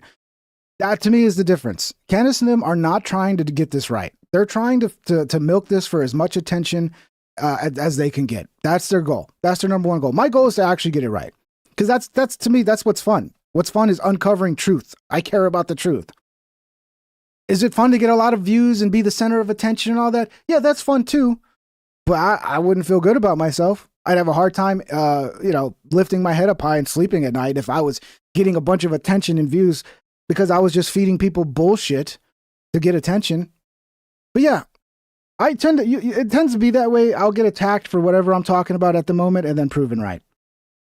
But a lot of people still, when I'm proven right, they will not acknowledge it. They'll keep their little, they'll never give up what they think. I mean, it's just like the 30-06 thing. To me, that's already been debunked. The idea that a 30-06 could never have an exit wound. And it definitely, no, it's like, that's been debunked by data. All you got to do is do the research. And then, like, you want to ignore the fact that the bullet could have traveled down. Like, yeah, if it was like side to side, the bullet went straight and it didn't hit his fucking spine and it didn't travel down because he was already shot from a downward trajectory where it would hit his spine and then ricochet further down. Like, you guys ignore all of that data, dude. It's just like, no, it's impossible. I said it's impossible, therefore it's impossible. Okay, but it's been proven possible in other circumstances, and the bullet also could have gone downward after hitting his spine. And I don't know, maybe it's hard to believe that the spine is actually pretty fucking strong, and hitting a live fucking human, their flesh tends to be a little more flexible than you would imagine when it comes to capturing a bullet. I don't know, man, but if you've already, at this point, you've already decided that there's just no way, I guess there's no way of convincing you that there is a way for it to not exit. Insect flew into. Thank you for the 20, El Jefe. Much appreciated. If you're enjoying the show, guys, what are we, hour and a half in? Time flies. Smash a thumbs up. We're at 53 likes. You know, if you want to combat the demons on the internet and support a show that's trying to actually do things right, even though people get very pissed off about it all the time, please smash the thumbs up. Links are also in the description if you want to become a member. We could use some more members around here. And yeah, share the show, subscribe, all that good stuff. Much love. Discord also is in the description if you want to hang out in the Discord. And it was actually secretly a government device. Are you serious? None of this would be a topic of discussion if you could just tell us how Tyler Robinson killed Charlie Kirk. That's the claim that's been made. Stu, did Tyler Robinson write those messages? Yes. How do you know that? Because the chain of custody of his phone he had in his pocket when he came in. His phone was taken from him immediately, and then a confession was disseminated on Discord. So do you think that the cops? You think that the cops sent them to themselves? I have no idea. Did you take money from Turning Point? Do you to Stop teach a debate course that. for one day? You're trying once again to displace burden. I literally trained a debate course for one day, which I do all across the world for people. You've been paid by Turning Point. So was Candace Owens. Candace Owens was paid. Retarded. Candace Owens was paid by Turning Point. What have we established? I'll just say, Stu? I mean, it's true. So if you can't trust what he says because he took a paycheck from Turning Point for like one job or whatever, then you can't trust what Candace says because Candace took a paycheck from Turning Point. Owens could be Charlie Kirk's only real friend. Yeah, but she was paid by Turning Point, hell of a lot more than I was. I'm just going to grant all of this. They're all a bunch of filthy liars. Those lying bastards, always lying about lying, and then they lie on top of those lies. Great. How does any of this establish any of your theories? How does any of this disprove that Tyler Robinson fired that shot? How is it that when we have text message evidence and DNA and we have bullet fragments all pulled out and we have a medical examiner claiming he was shot, you run out there and say that he was killed by a microphone? You claim Andrew Colvett was sitting in Fort Tuchanka. You've made this claim many, many times. You say Erica Kirk is as well. Are you the liar, Stu?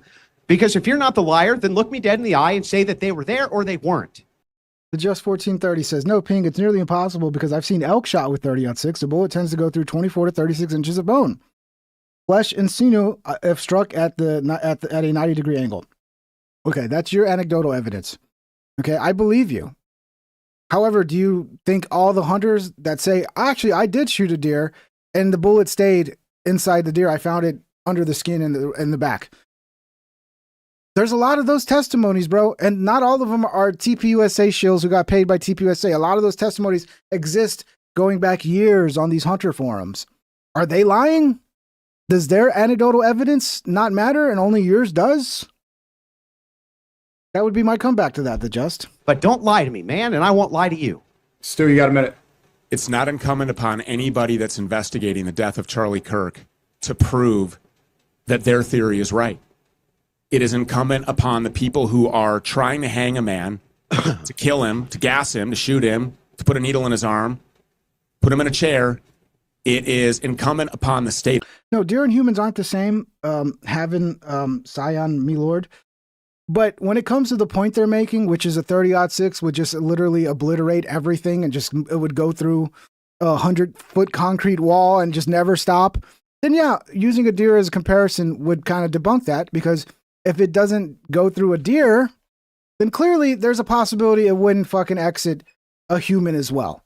So it kind of debunks that thinking of, well, a 30-06 would never, ever not have a giant hole and just keep going forever and ever. It's incumbent upon these people who have this man on trial to prove why it's an open and shut case.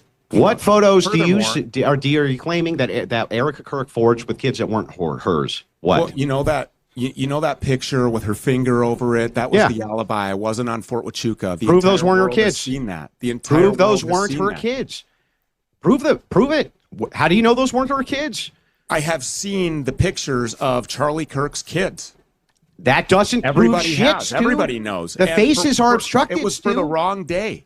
The faces are That's obstructed, not an alibi. Stu. It's for a By the way, it completely wasn't different for the day. wrong. How do you know it was for the wrong day? And How do you actually, know? from what I understand, it's already been confirmed from Turning Point that one of those kids, in fact, wasn't her. So you guys can't even keep your story straight. No. From the shill to the Turning Okay, Point. who confirmed people who it? pay you. Yeah, who confirmed it?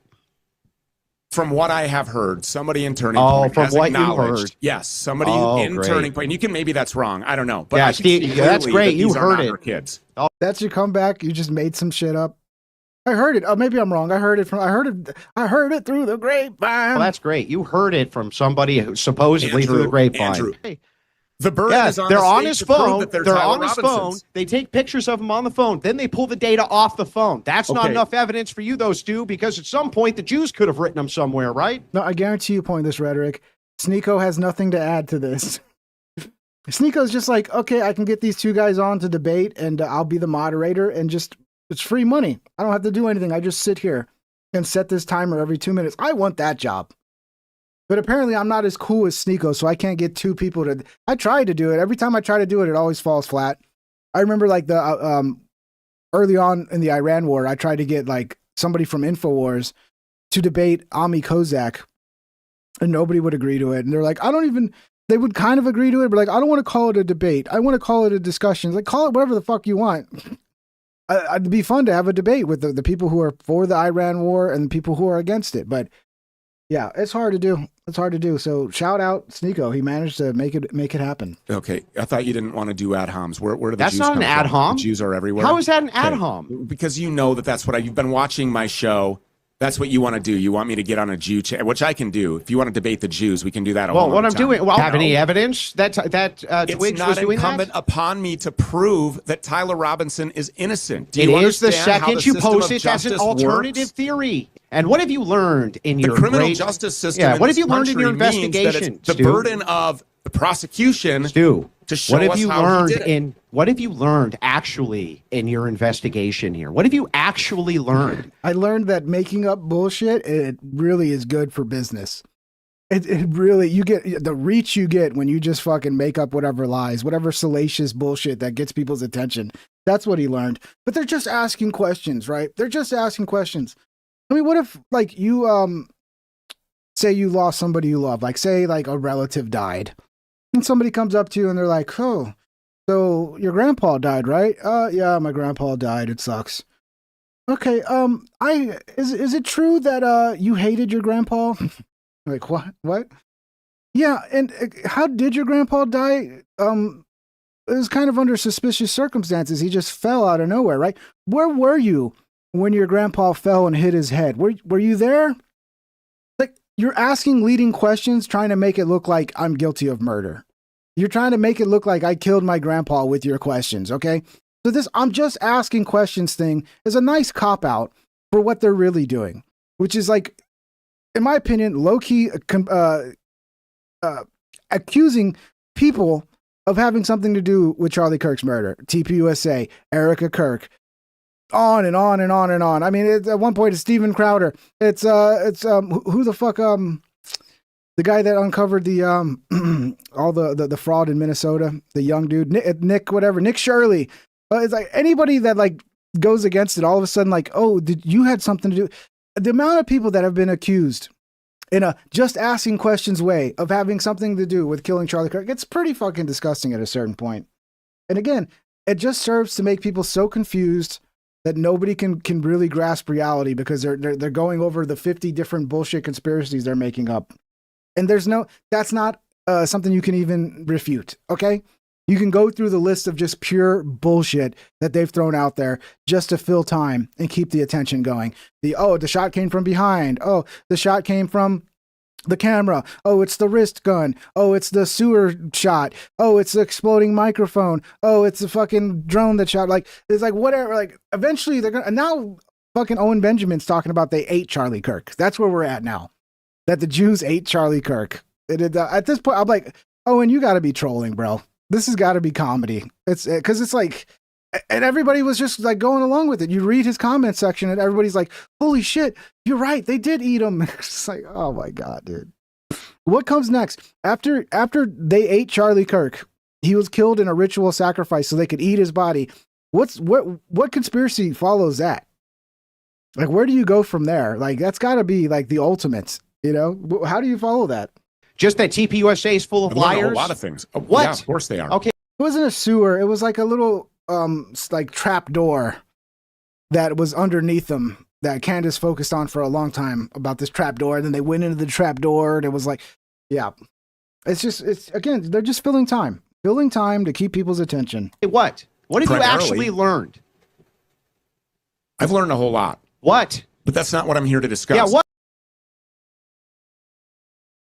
Yeah, so it's worth a watch, but it is, I mean, like the few times you've seen Candace actually do interviews with people calling her out, it always goes so bad for her. So these people need to learn. You can't do interviews with people who are going to challenge the things you say because it's just going to go bad.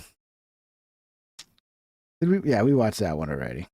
Yeah, we saw her already. Oh my God, dude. This is women. I mean, this is it. This is the world now. Women are just going to do everything with their legs spread and no man's going to be able to get a job and compete.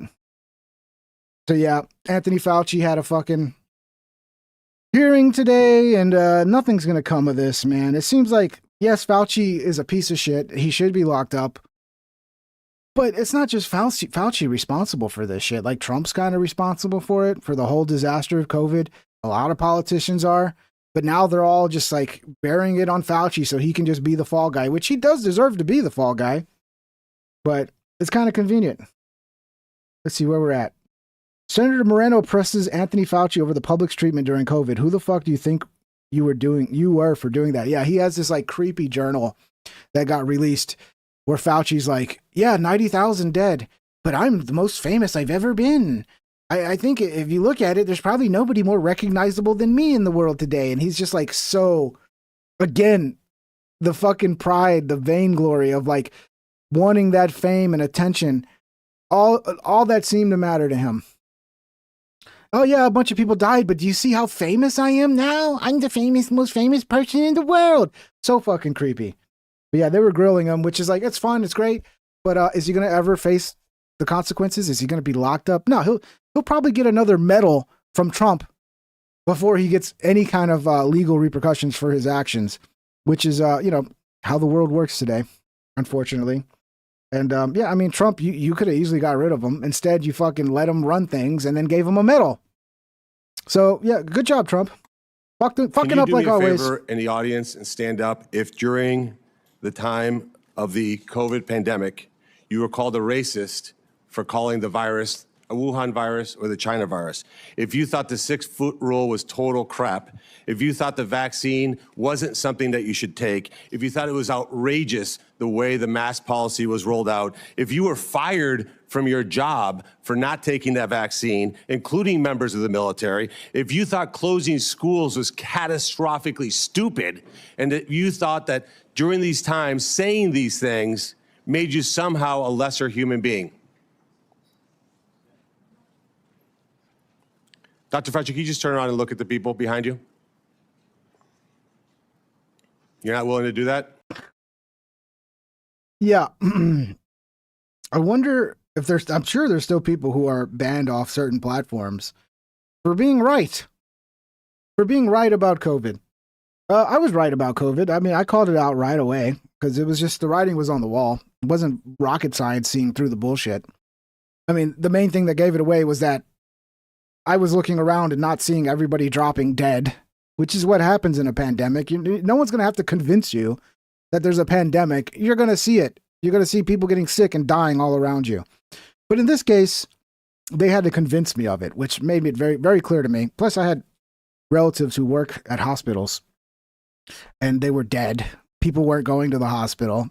Like, This idea like, oh, the hospitals are being overrun. They were fucking doing nothing. It was a lot of them were fucking losing money. So then they had to kind of up the numbers because they would get money for every COVID case. So everybody that came in, they had to give them that little spin test and, you know, put it at 40 cycles. So it would give a false positive so they can up the numbers. And, oh, if we put them on a ventilator, we get even more money. And if they die, oh, we get even more money. What a weird time, man. What a weird, disgusting time. But yeah, it wasn't hard to see through. But I realized very quickly, it's like, yeah, if I keep talking about this, I'm going to get banned. And I'm lucky I didn't get banned. You know, mostly I talked about it on live streams and then I'd yeet the live stream afterwards. Because the writing was on the wall, bro. You were seeing all the censorship coming down. And then they were like justifying the censorship as like, oh, we can't allow this what were they calling it?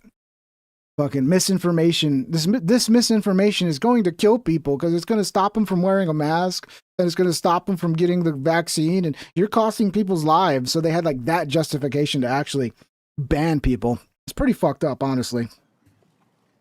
That's not a question. It's not a question. To your lawyer, it's not a question. It's a request. All you have to do is look up from your lawyers and look at the people who were absolutely shamed for saying what we know now to be the truth. You can't even look at them. It was about 6 years ago today that I decided I'm going to give up my businesses, sell them all, run for office, run for the United States Senate. Here I am sitting in front of you 6 years later saying, who the fuck do you think you were for doing that? It is a total disgrace what you did to this country. Yeah, I mean, it's crazy that they'll drop the F-bomb in the middle of a government hearing. That's so different than the way things used to be. That's the Trump effect. Trump brought that shit out where he would drop a little nasty language that usually would never happen in a government setting. And now it's like everybody's just, oh, we can just say fucking shit and piss and ass and cocksucker. We could say whatever we want. It doesn't matter. I kind of like it because at the end of the day, words are just words, dude. They just describe things. It's so weird how like you could say the same thing, but you choose different words and it's okay. You know, it's like, it's the same thing. It's just, it's the actual, what I'm describing, the act I'm describing is actually what matters, not the words I use to describe it. Right. Like if I say, oh, this shit is super, or this damn movie is super bad. Okay, that's fine, right? Or this dang movie is super bad. That's fine. But if I say this shitty movie is fucking bad, it means the same thing. But one is okay and the other's not, even though they have the exact same meaning. Like it's just, I don't know. It's been always hard for me to accept that level of thinking. Where do we leave off here? Let's go. Senator Rand Paul just had Capitol Police eject Anthony Fauci's attorney from the building after he refused to stop screaming during the hearing. What? Why would an attorney act that way? That's odd. But the attorneys are not recognized. In fact, the attorney was told not to sit at the table, and he's not obeying that recommendation. There's a row behind you, sir. That's where you were told to sit, and you're not. And now you're disrupting the proceedings. And so, look, this is the way Anthony Fauci wants to be remembered. For a lawyer not listening to the rules. That's the way you want to be remembered, and that's what you're going to do. You are not recognized, sir. Security, please remove him from the room.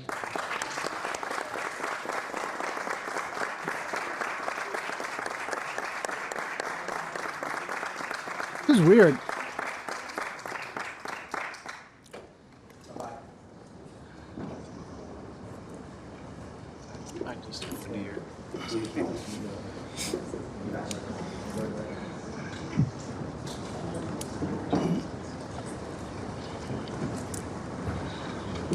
So the lawyer just couldn't follow fucking directions and shut the fuck up? Let the record state that Dr. Fauci will still have the advice of the other half a dozen attorneys that he brought along today. All right, so he still got it. I guess he had one unruly attorney. That's crazy.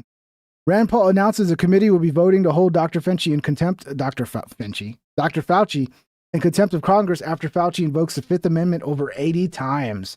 I heard that you're not allowed to do that because you got a pardon from Biden. So you can't you can't plead the fifth if you actually have a pardon that protects you. You have to actually talk about it. Maybe he doesn't trust that pardon is actually going to stand because of the auto pen or whatever. Weird. I still don't think he's going to face any legal repercussions. It's all show. But he was subpoenaed here to testify, refused to answer any questions, even after being directed by the chair and being advised of the law requiring him to do so. He has cited a privilege that is unsupported because of his blanket pardon and because he waived the privilege by testifying at the start. I'm going to give you one more opportunity to comply with the law, limited to the period of your pardon. At any point between January 1st, 2014 and January 19th, 2025, did you destroy any federal record or tell anyone else to?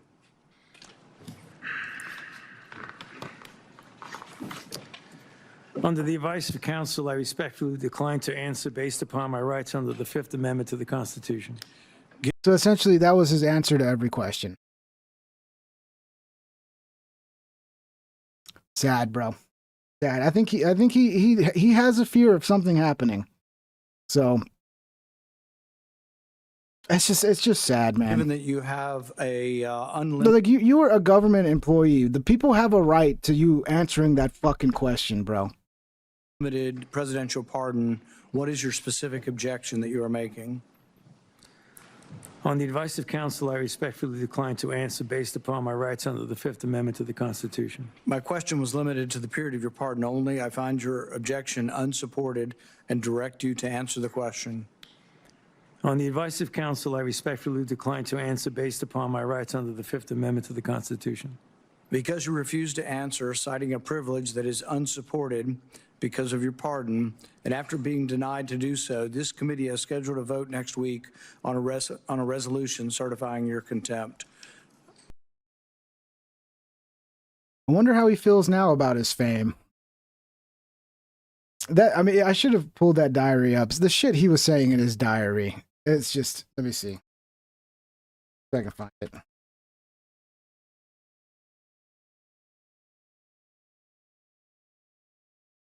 Tony's diary. Let me move this over. It's just fucking so small. And be a little bigger. Actually, during his time as NIAID director, and particularly during the COVID pandemic, Dr. Anthony Fauci took meticulous notes about his work.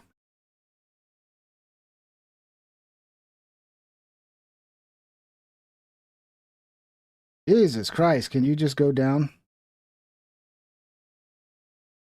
I actually want to see the fucking... We'll watch this, because I don't know if we're going to find the fucking diary. We related well, and he told his producer that I was a superstar. The Fauci-meister believed his own press clippings, and eventually he thought of himself as a star among stars. Dear diary. Yeah, first of all, being a grown man with a diary is... Yeah, you're right, Vienna sausage. It's fucking weak and pathetic. As a grown man, you should not have a diary, okay? Maybe if you're like Anne Frank and you're like in a fucking... you know... in a prison, dungeon, torture situation where all you have is the ability to write, okay, write a diary. Otherwise, that's bitch-made shit. Big surprise was that Bono made a video. Dear diary, I'm so famous today. Some might say I'm the most famous man in the world. Just that was shown in which he lauded lock me him as up a for that true alone. Global hero and one of the most important people in the world over the past many decades. Very flattering and in keeping with how kind Bono has been to me over the years. Fauci was a smitten kitten. It was almost as if he... The Andrew vs. Stu debate, Diamantra Beats, I believe is on Sneako's channel. I mean, I imagine if you do the way what I did, how I found it is I went into YouTube search and I typed Stu Peters. And then I typed Andrew Wilson.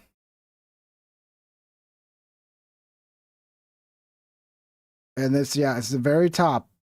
Well, no, the very top one is Myron Gaines reacting to it. Other people reacting to it. All people, live Sneeko, yeah. Andrew, yeah, go to live Sneeko. Here, I'll put it in your, I'll put it in the chat if you want to go watch that. Yeah, here's the link if you want to watch that full debate. But you better finish watching this first, or I'll never give you a link again. Here, we'll get back to this. Thought Bono was seducing him. Dear Diary, amazingly, in the middle of the concert in front of 25,000 people, Bono dedicated a song, Miracle Drug, to me. Fauci was infatuated with himself. Attention was his crack. Fauci's photo shoots for GQ made him feel like he was the belle of the ball. Dear Diary, the fashion editor for GQ decided that he wanted a hip look for me, so he opened my tie and shirt button, got rid of my jacket, and replaced my dress shoes with sneakers. It was very cool. He's so gay, bro. That's so gay. I mean, there's nothing wrong with being gay, but it is gay. Yeah, I'm not gonna lie and say it's not gay. And it's one thing I agree with Fauci about is we didn't need to wear masks. Masks were more of a problem than anything else. Again, you have to understand why masks are used in a surgical setting. Okay. And like the level of shit you have to go through to make the mask actually not be problematic and work. Like you have to like scrub the fuck out of your hands with scalding hot water and get every fucking germ off of you. And then the mask is put on by somebody else essentially a lot of times. And you never touch the mask. The mask is there so that like any fluids don't fly into your nose or your mouth. You get infected by your patient, or you're not like dropping saliva or any fucking fluids onto like the wound that you're sewing up or whatever. Like just thinking that wearing one of those stupid masks is going to stop a virus. It's like, no, I mean, maybe if it's one of those expensive ones where you got to put a filter in, you know, those M38 masks or whatever the fuck they're called. Yeah, like those expensive ones, maybe that would help. But the stupid little fucking diapers they're putting over the face, they're more harming people than helping people. Because almost everybody I knew, they would keep the same mask on for a long fucking time. And that mask would be a fucking filthy mess, dude. And they'd be touching it all the time and fucking with it. And yeah, it didn't help anything. And then it also cut people's oxygen off. All right. At a time when like you need to be as healthy as possible so your immune system's working at its best, you're going to be functioning with 20% less oxygen or whatever you're at wearing one of those masks. I know with me, I put one of those masks on. I feel like I'm suffocating. I don't know how people fucking did it. Those masks make me feel like I'm fucking suffocating. I mean, even I would put the one time I think I put a bandana on so I could go into the store and get a pack of smokes. By the way, the best defense against COVID, by the way, smoking cigarettes. And man, I could not stand even fucking 2 seconds of having a bandana over my nose. So yeah, no, I agreed with him on that. But then I think he quickly changed that because he got shit for it. He's like, no, actually you should wear a mask. Then the pandemic hit and Fauci was launched into the celebrity stratosphere. Michael Jackson level fame. Most doctors overseeing a deadly pandemic that ripped the country apart would show some humility, you know, would try not to feed into the fame factor, would conduct himself in a professional, sober, and humble way. But Fauci's bedside manner was that of a 13-year-old girl meeting their celebrity crush. And the celebrity crush was himself. Dear Diary, Fauci madness continues with multiple articles and every sort of paraphernalia and restaurant and foods named after me. Fauci devoured the attention like a fat kid in Baskin-Robbins. Every compliment, he jotted it down. He went to a vaccination site with Kamala and wrote, Dear Diary, as we walked through the different sections, people equally screamed out, we love you, Dr. Fauci, and we love you, Vice President Harris. The vice president was genuinely pleased to see the attention paid to me as well as to her. Equally. It was almost as if he had been elected vice president. He continued, Dear Diary, meeting this morning at the Pentagon, military officers came over to me wanting selfies. More than one of them actually broke into tears as they were telling me how much they appreciated me. Biden's Pentagon cried when they met Anthony. Not shocking. But Fauci was on a roll and could not be stopped. It was Beatlemania. Dear Diary, there were the usual selfies galore. Fauci didn't complain. He was in no rush. Most doctors fighting a pandemic would skip the selfies and get straight to work. Not him. He bathed in the attention. Deep down, he knew the virus wasn't that deadly. He'd inflated the fatality rate. If he told the truth, the country wouldn't lock down, and Hollywood, who loved being alone in their mansions, undisturbed, wouldn't beckon. Dear Diary, Joan Baez called me and we had a wonderful conversation with her calling me an American hero. Dear Diary, Joan Baez will receive the Kennedy Center Award. She has invited me as her guest. What fun. Just spoke with her over the phone to check if... This is a hilarious little image, bro. Him writing in his diary with the vaccine. It's so fucking insane, bro. It's so insane. And again, nothing's going to happen to him. Nothing's going to happen to him. Out here. Holly scorches Fauci. Yeah, we finished this one, I believe. Yeah, they're going to vote to hold Fauci in contempt of Congress. Good luck. Constitution. Let's just get one thing straight. You don't have any rights under the Fifth Amendment because you've been pardoned, as you very well know.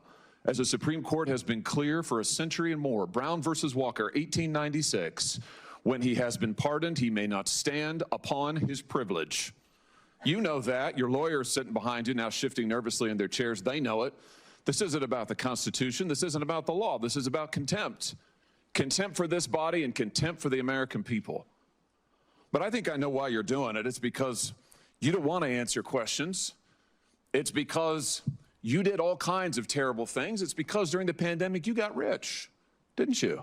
You got rich while people were dying, hundreds of thousands of Americans, over 1 million in the end, and you were getting rich. And not only were you doing that, you were using federal employees with taxpayer money to apply for and solicit cash prizes for you personally.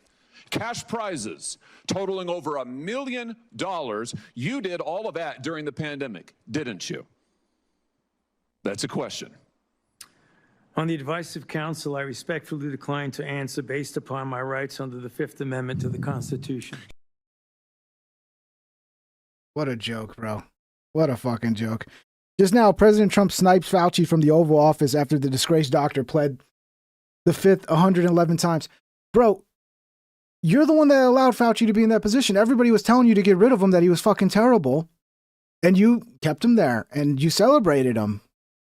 And now you're going to act like, oh, Fauci was bad and you weren't fucking bad? The father of the vaccine, Mr. Warp Speed himself. He could have, people act like, oh, well, he didn't have a choice to do anything. He kept telling people to open the economy and blah, blah, blah, blah, blah.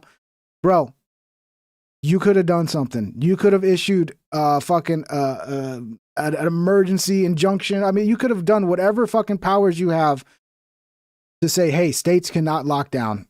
And if you do, we're going to bring in the fucking National Guard to open shit up. Like, no, it's a fucking national emergency that businesses continue functioning and that people are allowed to work and go visit their parents and not be treated like they're fucking prisoners, you know? I mean, he could have done something. That's the dirty things. Like, there's so many things that happened under his watch where he could have actually helped. But he sat back and let it happen. And then, oh, conveniently, well, it's the Democrats that did it to you. And it's like, yeah, and you did nothing about it when you're the most powerful man in the world. You should be able to get it done. Mr. President, thank you. Dr. Fauci invoked the Fifth Amendment more than 100 times today. Senator Rand Paul said he's going to hold a vote on holding him in contempt of Congress. Do you think Dr. Fauci should face repercussions for this? Well, I watched the whole thing today, but more importantly, I was a part of the whole Fauci. I inherited Fauci. He was here from the 1980s, so I had him for a period of time. Yeah, and you were too fucking retarded to know that you should fire his ass and that he's a corrupt piece of shit. And you kept him on, and then you celebrated him, and you gave him a medal. What was the medal he gave him?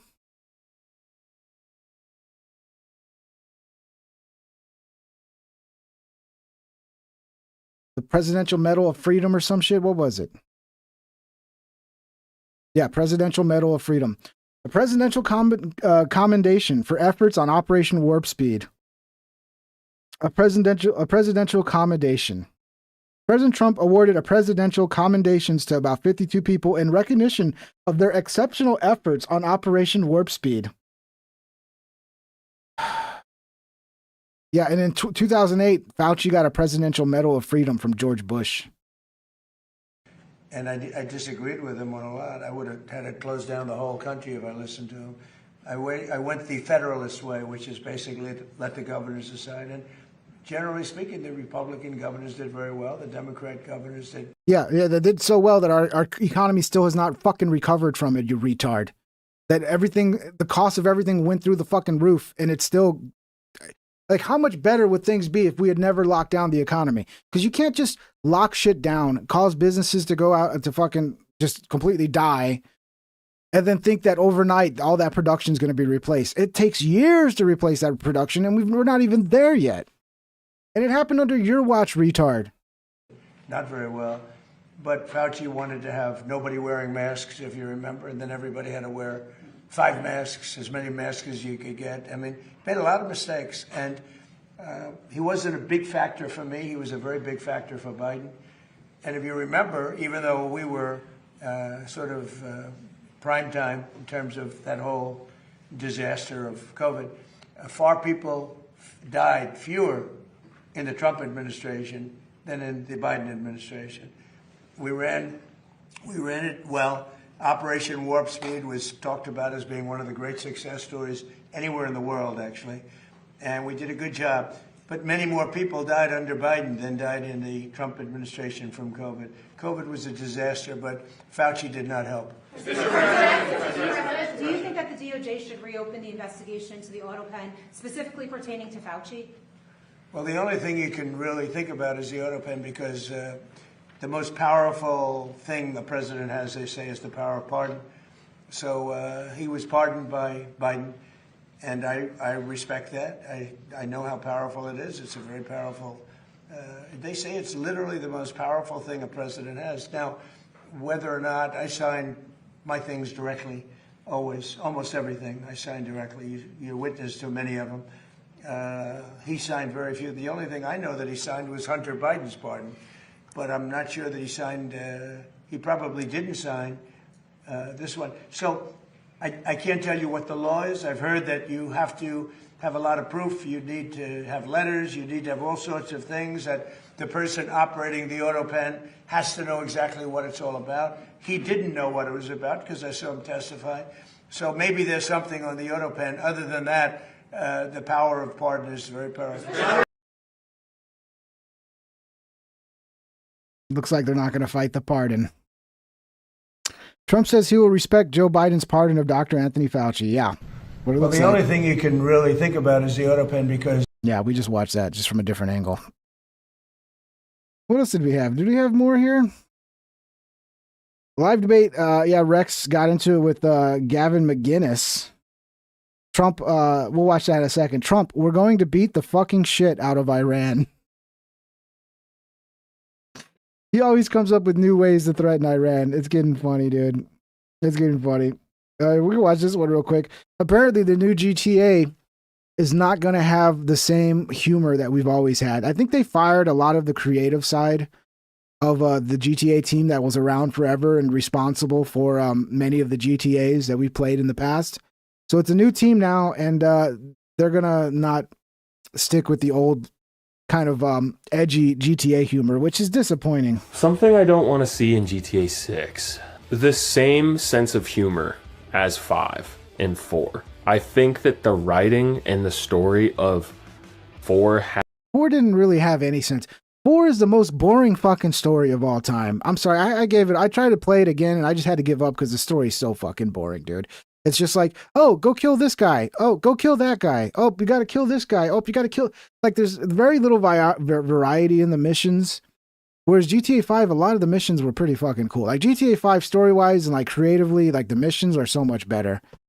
But GTA 4, yeah, the radio and, like, the TV, it had some funny shit and some edgy humor, but the story was just fucking so boring, bro. at its moments, and 5 sometimes, but I feel like it leaned too far into the like very 2000s pee-poo shit piss Americans, or like, oh, this, you know, every bit on the radio, which like was very funny at the time. That I mean I love those games, but if you go back and play them, I think that's some of the stuff that doesn't age as well, where it kind of just feels very like juvenile. But more so, bro, that's a part of the game I hate too. Vienna sausages. You're like in the middle of a mission and shit, and then like, Nico, it's your cousins. let's go bowling. And it's like, dude, I'm halfway, because it's a driving simulator at the end of the day. Here's your mission. Drive over here. And then the traffic, because it's like being in New York City, sometimes like you go across the bridge, the traffic's fucking ridiculous. So like, okay, I'm already halfway to this fucking place where I got to go kill somebody again. And now, oh, you want me to go bowling? And then I'm going to have to say no. And then I lose like a thumbs down, like our relationship gets worse. And what does the relationship even matter? What does it change in the game? If I forget his cousin's name, his fat cousin, like what does it change in the game if our relationship's bad? Like, I don't know. It's just GTA 4 it's a good game for the time, but playing it back again, it's like, it really wasn't that good. It really wasn't. It could have been so much better. That I feel like doing that kind of stuff. Yeah, you end up exactly, Vietas. You end up taking the taxi to skip it. Kind of got in the way of them telling a really compelling story, because when you got rid of it in Red Dead Redemption 1 or Red Dead Redemption 2, it's like, ooh, I know Dan Houser isn't at Rockstar anymore, but it's like those are super well written, well acted games. Like if Rockstar wants to, they can make a really compelling, like well acted, well presented story. Yeah, but that's the style of Red Dead Redemption. It's a serious like Western. It's like playing off of the old classic spaghetti Westerns. Whereas GTA's always been like an over the top fucking satire on American society. So I don't know, man. If GTA takes itself too seriously, it's going to be, I mean, it's probably still going to be huge, but it's going to be, a lot of people are going to be disappointed. And so I think seeing bits of that in GTA 5 and especially 4, I would hope that they would be okay committing a little bit more to that. Like, hey, let's actually get kind of serious. Oh no, they're going to get serious. They're going to take themselves serious. Oh no. Let's see. Let's go. Let's watch this one. This one's, I haven't seen it yet. I saw just a little teaser at the beginning. We'll see what it is. Trivializing the Iran war. Live debate. Is the Iran a war or not a war? Let's see. The basic, anti-Trump argument. Let's get past the teaser. Real estate. Then we have to watch it twice. Censored TV, one of the most censored people out there, who's launched so many of the main liberty movements we have now in the last 30 plus years. I know Rex wanted to get you on, even though I disagree with you on the war. I don't really spend my time on that when you come on, because we have the left, we have the Democrat Socialists of America winning all the primaries. We have serious problems. I love so much of what Trump's done, but as I told you, 3 months ago or so, right when the war started, 150 days ago. By the way, guys, I mean, we're going to be here for a little bit longer. Can we get some memberships for the show? Is that possible? Not El Jefe with the 10 gifted El Jefe. You give enough. If you're enjoying the show, we could use some memberships, guys. If you can support the show, that'd be appreciated. To get a couple memberships would be nice. I mean, you came on like the first week. I said, I think it's going to go to the ground. Links are in the description, guys. It's a good way to support the show, so I can keep doing it. So troops, the mullahs aren't going to fall. And thank you for the strait's going to be closed. It's going to kill the already. recovery, and there's going to be a big push for ground war. Now they're pushing it. And Gavin, you said then, we can find the clip, you said, well, if he goes for ground troops, I'm off the Trump train. I wonder if that's your view now. A lot of people say, No, these guys that haven't jumped off the train, they're not going to jump off the train. And we're going to end up with ground troops, and they're going to be like, we have to do it, guys. You got the $7,000 check from the Israelis. I know you're not like that. I know that's not the case. I know you fundamentally don't like the mullahs, neither do I. But I wanted to give you a chance to speak to that and debate Rex some about it. I'll be watching and listening. And I really appreciate you being here, my old friend. I specifically said not El Jefe with the 10 gifted. El Jefe, you give too many memberships. I appreciate it. I'll take it. But yeah, I was trying to get some new people to become members that they can pay for it themselves. Thank you for the 10 gifted, El Jefe. So welcome everybody with the free memberships. Say thank you to El Jefe for the gifted memberships. We got 10 here. Let's see if we recognize any of the names. Don't recognize any of the names. All new people. Yeah, I don't recognize any of the names. Okay, welcome to the new people. These are the people that hide out in the chat and never talk. Welcome to the team. Welcome to the kingdom. Thank you, El Jefe. It's much appreciated, brother. Thank you. But yeah, I mean, I'm trying to get some of the people who are more behind the scenes who don't support the show to like spring for a membership occasionally, because it's so rare that people actually sign up to become a member. Like, you gift them, people become members. Probably 80% of the people that are members of this channel are because you gifted them. And it's like, you know, if you're enjoying the show, support the show. Gavin is one of the goats. Yeah, Gavin's a hilarious guy, even if he's wrong about the Iran war. He's always been hilarious, in my opinion. I used to watch him back in the day when he was doing his Compound. Was it Compound Media? The one with fucking the Anthony Cumia network or whatever? Compound Media, wasn't it? It was a good show back then. But he's kind of, I don't know, man. Again, this is guys that like they decided to support Trump. And like they just can't ever go against anything Trump does. So yeah, thank you for the two crowd. 6306 super chatted $1.42. Gavin is one of the goats. I agree. Thank you, brother. But then hopefully we can spend some time on the real threat. We can stop World War III. Trump's so front and center right now. They need to implement the war powers. They need to declare war regardless. Congress needs to, weigh in on this. That's the Constitution. And if he continues to try to do ground troops and an invasion, that will also fail. 93 million. Yeah, I know people are broke. Pointless rhetoric. I know people are broke. I know. That's why I try not to say too much about memberships and stuff. I try to just give like 2 little announcements for it, because if I don't say anything, then people never sign up. But yeah, I mean, the show needs support to survive, bro. Iranians, million. That's just the reality. So it's like, all right, guys, support the show, please. Thank you. In-person army, then I do think it's time for impeaching Trump. And obviously, I'm not talking to those who already support the show. You guys rock. Thank you. I want to go there, but I've fired the bat signal saying he keeps doing this. I think that's what we're looking at, but I do want to spend some time on Democratic Socialists and where you see America going, the midterms and more. So, Gavin McGinnis, thank you so much for being here with us today. Thanks for having me, man. Hey, if we made a bet about Iran, I still wouldn't be paying you yet. I would consider this a war and a failure when we have deaths of American soldiers that rivals the daily problems with, training and exercise. 15 men, what are we at now? 20? That's still what the American military goes through on a regular basis. So I'll be sweating bricks. I'd be nervous right now about having to pay you, but I still would not break my checkbook out until we have substantial boots on the ground, real deaths, journalists there reporting the warfare going on the ground. I still call it a military action.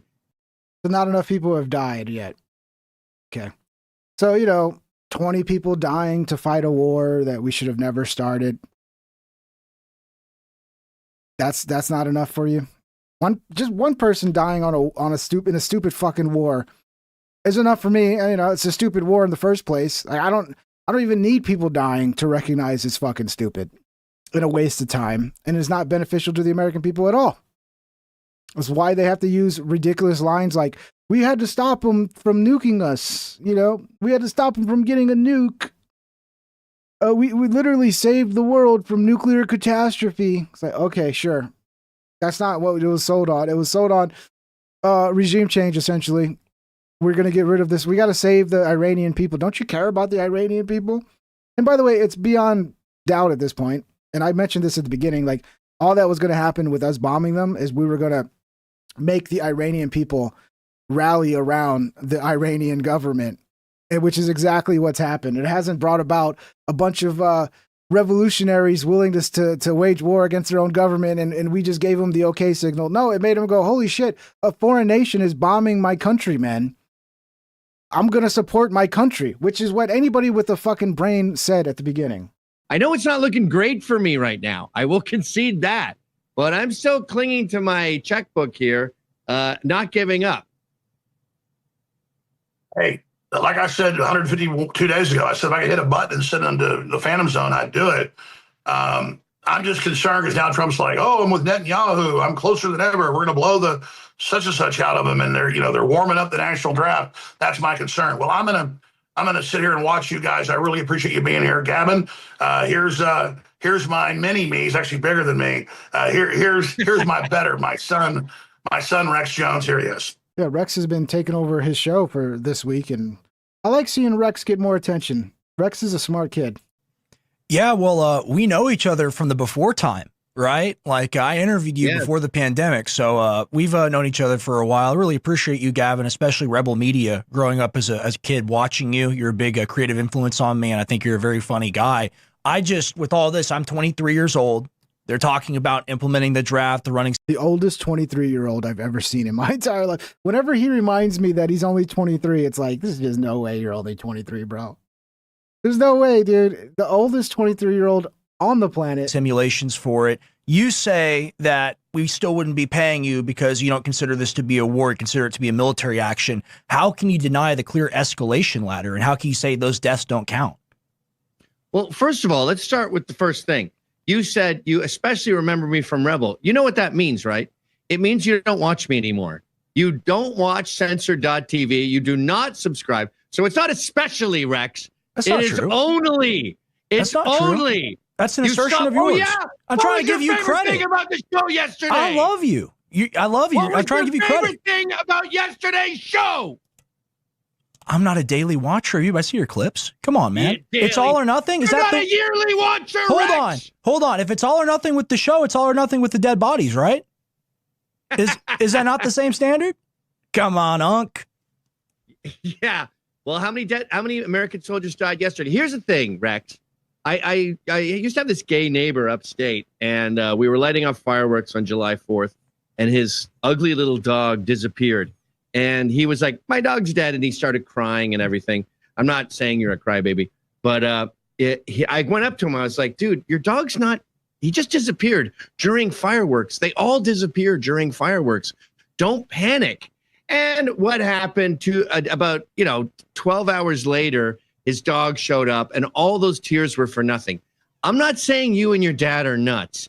I know it looks very bad for me, but as of 1:43 p.m. on July 29th, I can still argue that this is a military operation. I'm still on the Trump train. Yes, there's talk of Netanyahu. There's war hawk talk. There's neocon talk. But as far as what's really going on, I still am not paying you guys the $100 I bet. All right, let me ask you a question, because you're kind of pointing to Netanyahu there. You diminish his role a little bit. He just described his relationship with President Trump when asked by reporters, as they say, are there cracks in the relationship? He says, no, it's a wall of granite. What do you think of that? Did he drag us into this war? Did he create it? There is an argument for that that's much more pragmatic than people think. The basic, anti-Trump argument is that Netanyahu said, hey, Trump, be my bitch. Go there and go attack Iran. I don't think that's what happened. No, it was essentially, we're going to attack them with or without you. And by the way, if you were to just bomb them a little bit and it's going to cause a revolution and the whole regime is going to come tumbling down.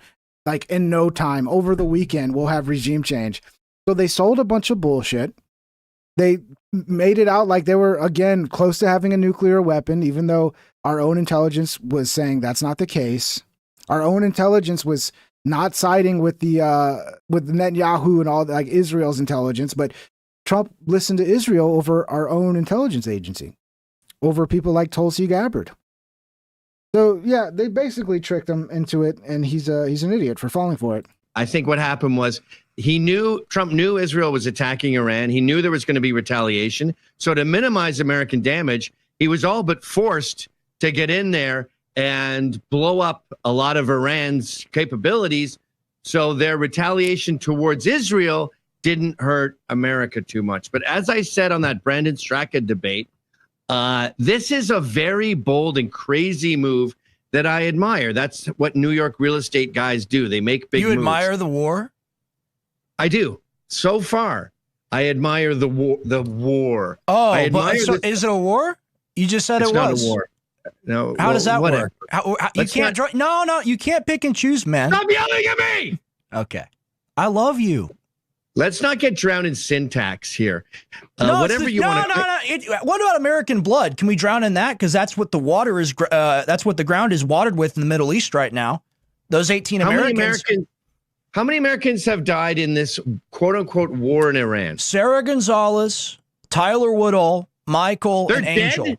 They just died in the last wave of attacks. So those are the people we know about. Do you trust the numbers coming out of DOJ? You think they're telling us the truth? Okay, so I think the total is what, 18? Yeah, but why does it matter? One is too many. All right, let me give you a quote. I'm going to give you a quote. I'm going to directly reference something that you just said. This is what Marco Rubio said on March 1st. Israel was going to attack. We feared American soldiers would die in the retaliation, so we had to respond. We had to join them in their initial wave of attack. Is that not them taking us to war? Sure. I mean, you could argue that, but it's not a war yet. There's military operations like this 365 days a year. That's what America is. We have to intervene. I'm an isolationist, by the way. I'm a Buchananite. I don't consider this a war. A war is boots on the ground to a substantial degree. A war is journalists there reporting on it. Oh my God, there was a bomb. Yeah, we're running through the Straits of Hamas right now. That's a war. But what about the entire world? By the way, I like that you're freaking out. I want InfoWars to freak out by all means. But we need you there in your worst case scenarios. But I'm the glasses half full, and I'm still on the Trump train because I am optimistic that this will be good for us in the long run. This will lead to more control of oil in the Middle East. This will shift the power dynamic from Lloyd's of London and Britain deciding who does what over there to us deciding what. All right, let me still, man. I'm an isolationist, but I want to go to other countries on the other side of the world and decide how they do their shit. You know, the idea that I thought we had enough oil, we didn't need any of their oil. We're going to become the biggest producer in the world. Like, why do we have to be involved in other people's bullshit? Like, you're an isolationist, but you don't want to actually have a government that's doing what you voted for them to do, which is to focus on American issues. You want them involved in some other shit on the other side of the country, some other quagmire that we don't have to have anything to do with, that we're now inserting ourselves into and making it actively worse. It just doesn't make any sense, bro. You're just a Trump dick rider at this point. You don't want to fucking give up on Trump, so you're gonna ride it out. China wins, and we're screwed. So it's a massive gamble. How are we supposed to fight China? It's a massive gamble with very little of any reward. I mean, even if we got regime change done, we could still end up with a worse, more dangerous Iran afterwards, which is basically what we've ended up with now. Okay, we took out all their leadership. Okay, great. Now we have new leadership that's younger, more radical, and pissed the fuck off and want revenge. So we just created a more dangerous fucking Iran that if we would have just left it alone, the strait would be open. You'd still have the fucking Alemanni, who's the fucking supreme leader, who's got a fatwa against nuclear weapons. But okay, yeah, let's wait it out. Let's wait out and see how it goes. It's already gone to shit. You don't got to wait any longer. It was already, hey, this is going to be a 3-week, 4-week operation, and it's going to be so easy. The regime's going to come crumbling down. And now it's like, okay, it's turning into another forever war. It's already gone to shit. You're just, again, people decide to support Trump, and they cannot call out when Trump does something stupid. Like, you could still support him. You could still be on the Trump train, but also be like, he made a fucking huge blunder here. And it's kind of a betrayal towards what he ran on and what people voted for him to do. How are we supposed to fight China or fight Russia when we have no standoff munitions? According to CNN, we've used over 55%. I think it's more accurate we used over 90, but we can debate that number. The same with the precision gun. We just keep printing more money. Just keep going back to Congress and asking for more trillions of dollars for the Pentagon. And we'll just keep printing money and impoverishing the American people. And we'll be fine. We'll be fine. Guided bombs. We're almost out of those. So if we need to fight China.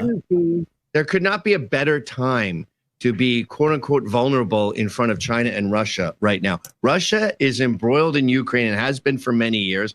They're hanging by a thread. China is, I don't know what happened to China, but they've lost their military. They've got no balls anymore. They have deteriorated to the lowest point they've been in decades. So I'm not scared. Where does that information come from, that they're degraded and depleted? Because last time I checked, they were doing exercises right outside Taiwan and trying to do the Belt of Pearl strategy to take the South China Sea. I don't know anything about that. We can sit here with footnotes all day long. This is the truth. No, they're not footnotes. It's the geopolitical reality. I report on this every single day. 6 hours live every single day, talking about the war at 2 a.m. when it started, Gavin. It is a war.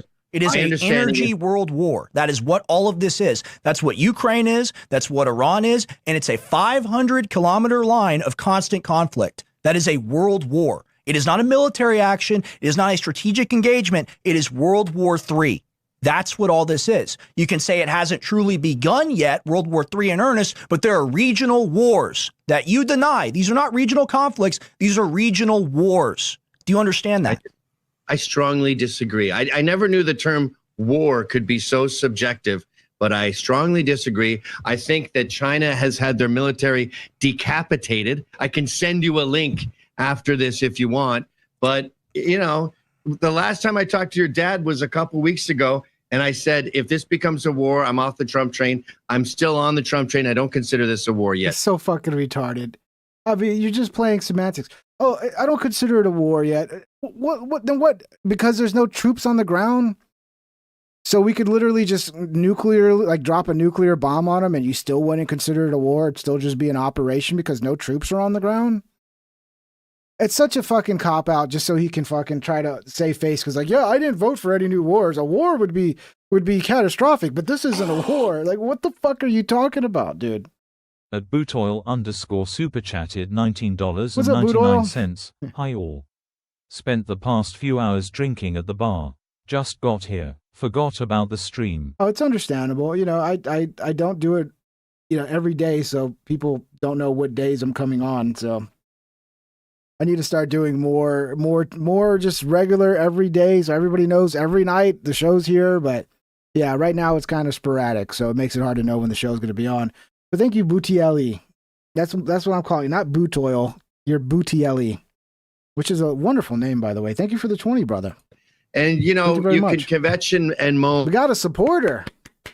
We love the supporters. Thank you, brother. About how we're in World War III, and I'm happy to join you when we get there. But, you know, this is a matter of opinion at this point. They want to be your priest. They want to be your God. Alex Jones was right when he started speaking about the satanic. So they're really buttering up, cozying up to Candace. It's crazy. Alex goes hard after Candace. A lot of legitimate fucking criticisms of Candace to me, like he was right. He gets shit on by the candy cult, by the algorithm. Now, you get a little attention. Candace is retweeting you. Your views are going up. Okay, I guess we're just gonna do the Candace shill cult thing now. It's okay, Alex. I still love you. I know it's a business decision, but it doesn't change the fact that she's retarded. And yeah, I guess that's what I'm gonna do. Next, this is the last episode. I'm gonna be critical of Candace. Next episode, I'm gonna be a full-on Candace supporter, and let's see, maybe my viewership will go up. Maybe people will like me more if I just spread fucking constant bullshit all day long. Much love, everybody. Been a fun show, right? I hope you guys had fun. The whole exorcism, the internet needs an exorcism. I was going to make a video out of it, but then it just started taking too long. That's what sucks about making a video. It's like, I like, oh, I think I can do this quick. And then you get into it and you realize, oh, this is going to be a week at least. And then I'm going to have a week of not doing any content. And it's like, oh my God. So I'm like, you know, I'll do it in the live stream. That's the way it goes. But I might still make a video of it, turn it into a little fun video. But thank you guys for the support. Oh, Hefe, thank you again for the 10 and the super chats. Batili, thank you for the super chats. Everybody else that super chatted, thank you. Hit the thumbs up if you can on the way out. It's much appreciated. I'm going to try to see how many more shows I can do before the end of the month. So Thursday, Friday, we'll see. I'm going to try to do a show. We'll see. Look out. Get in the Discord if you want notifications. And yeah, everybody have a wonderful night. We'll see you on the next one. Much love and take care, everybody.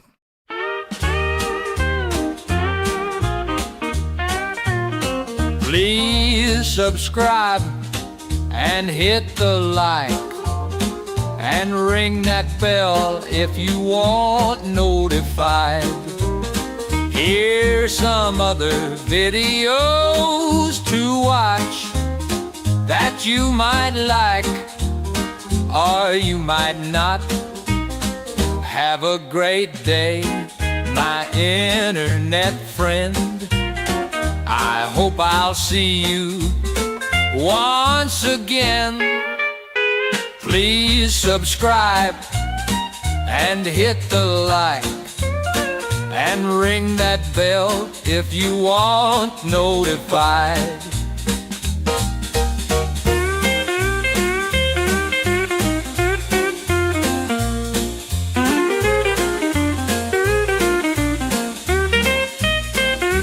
Have a great day, my internet friend.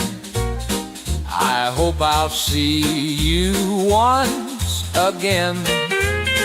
Please subscribe and hit the like and ring that bell if you want notification.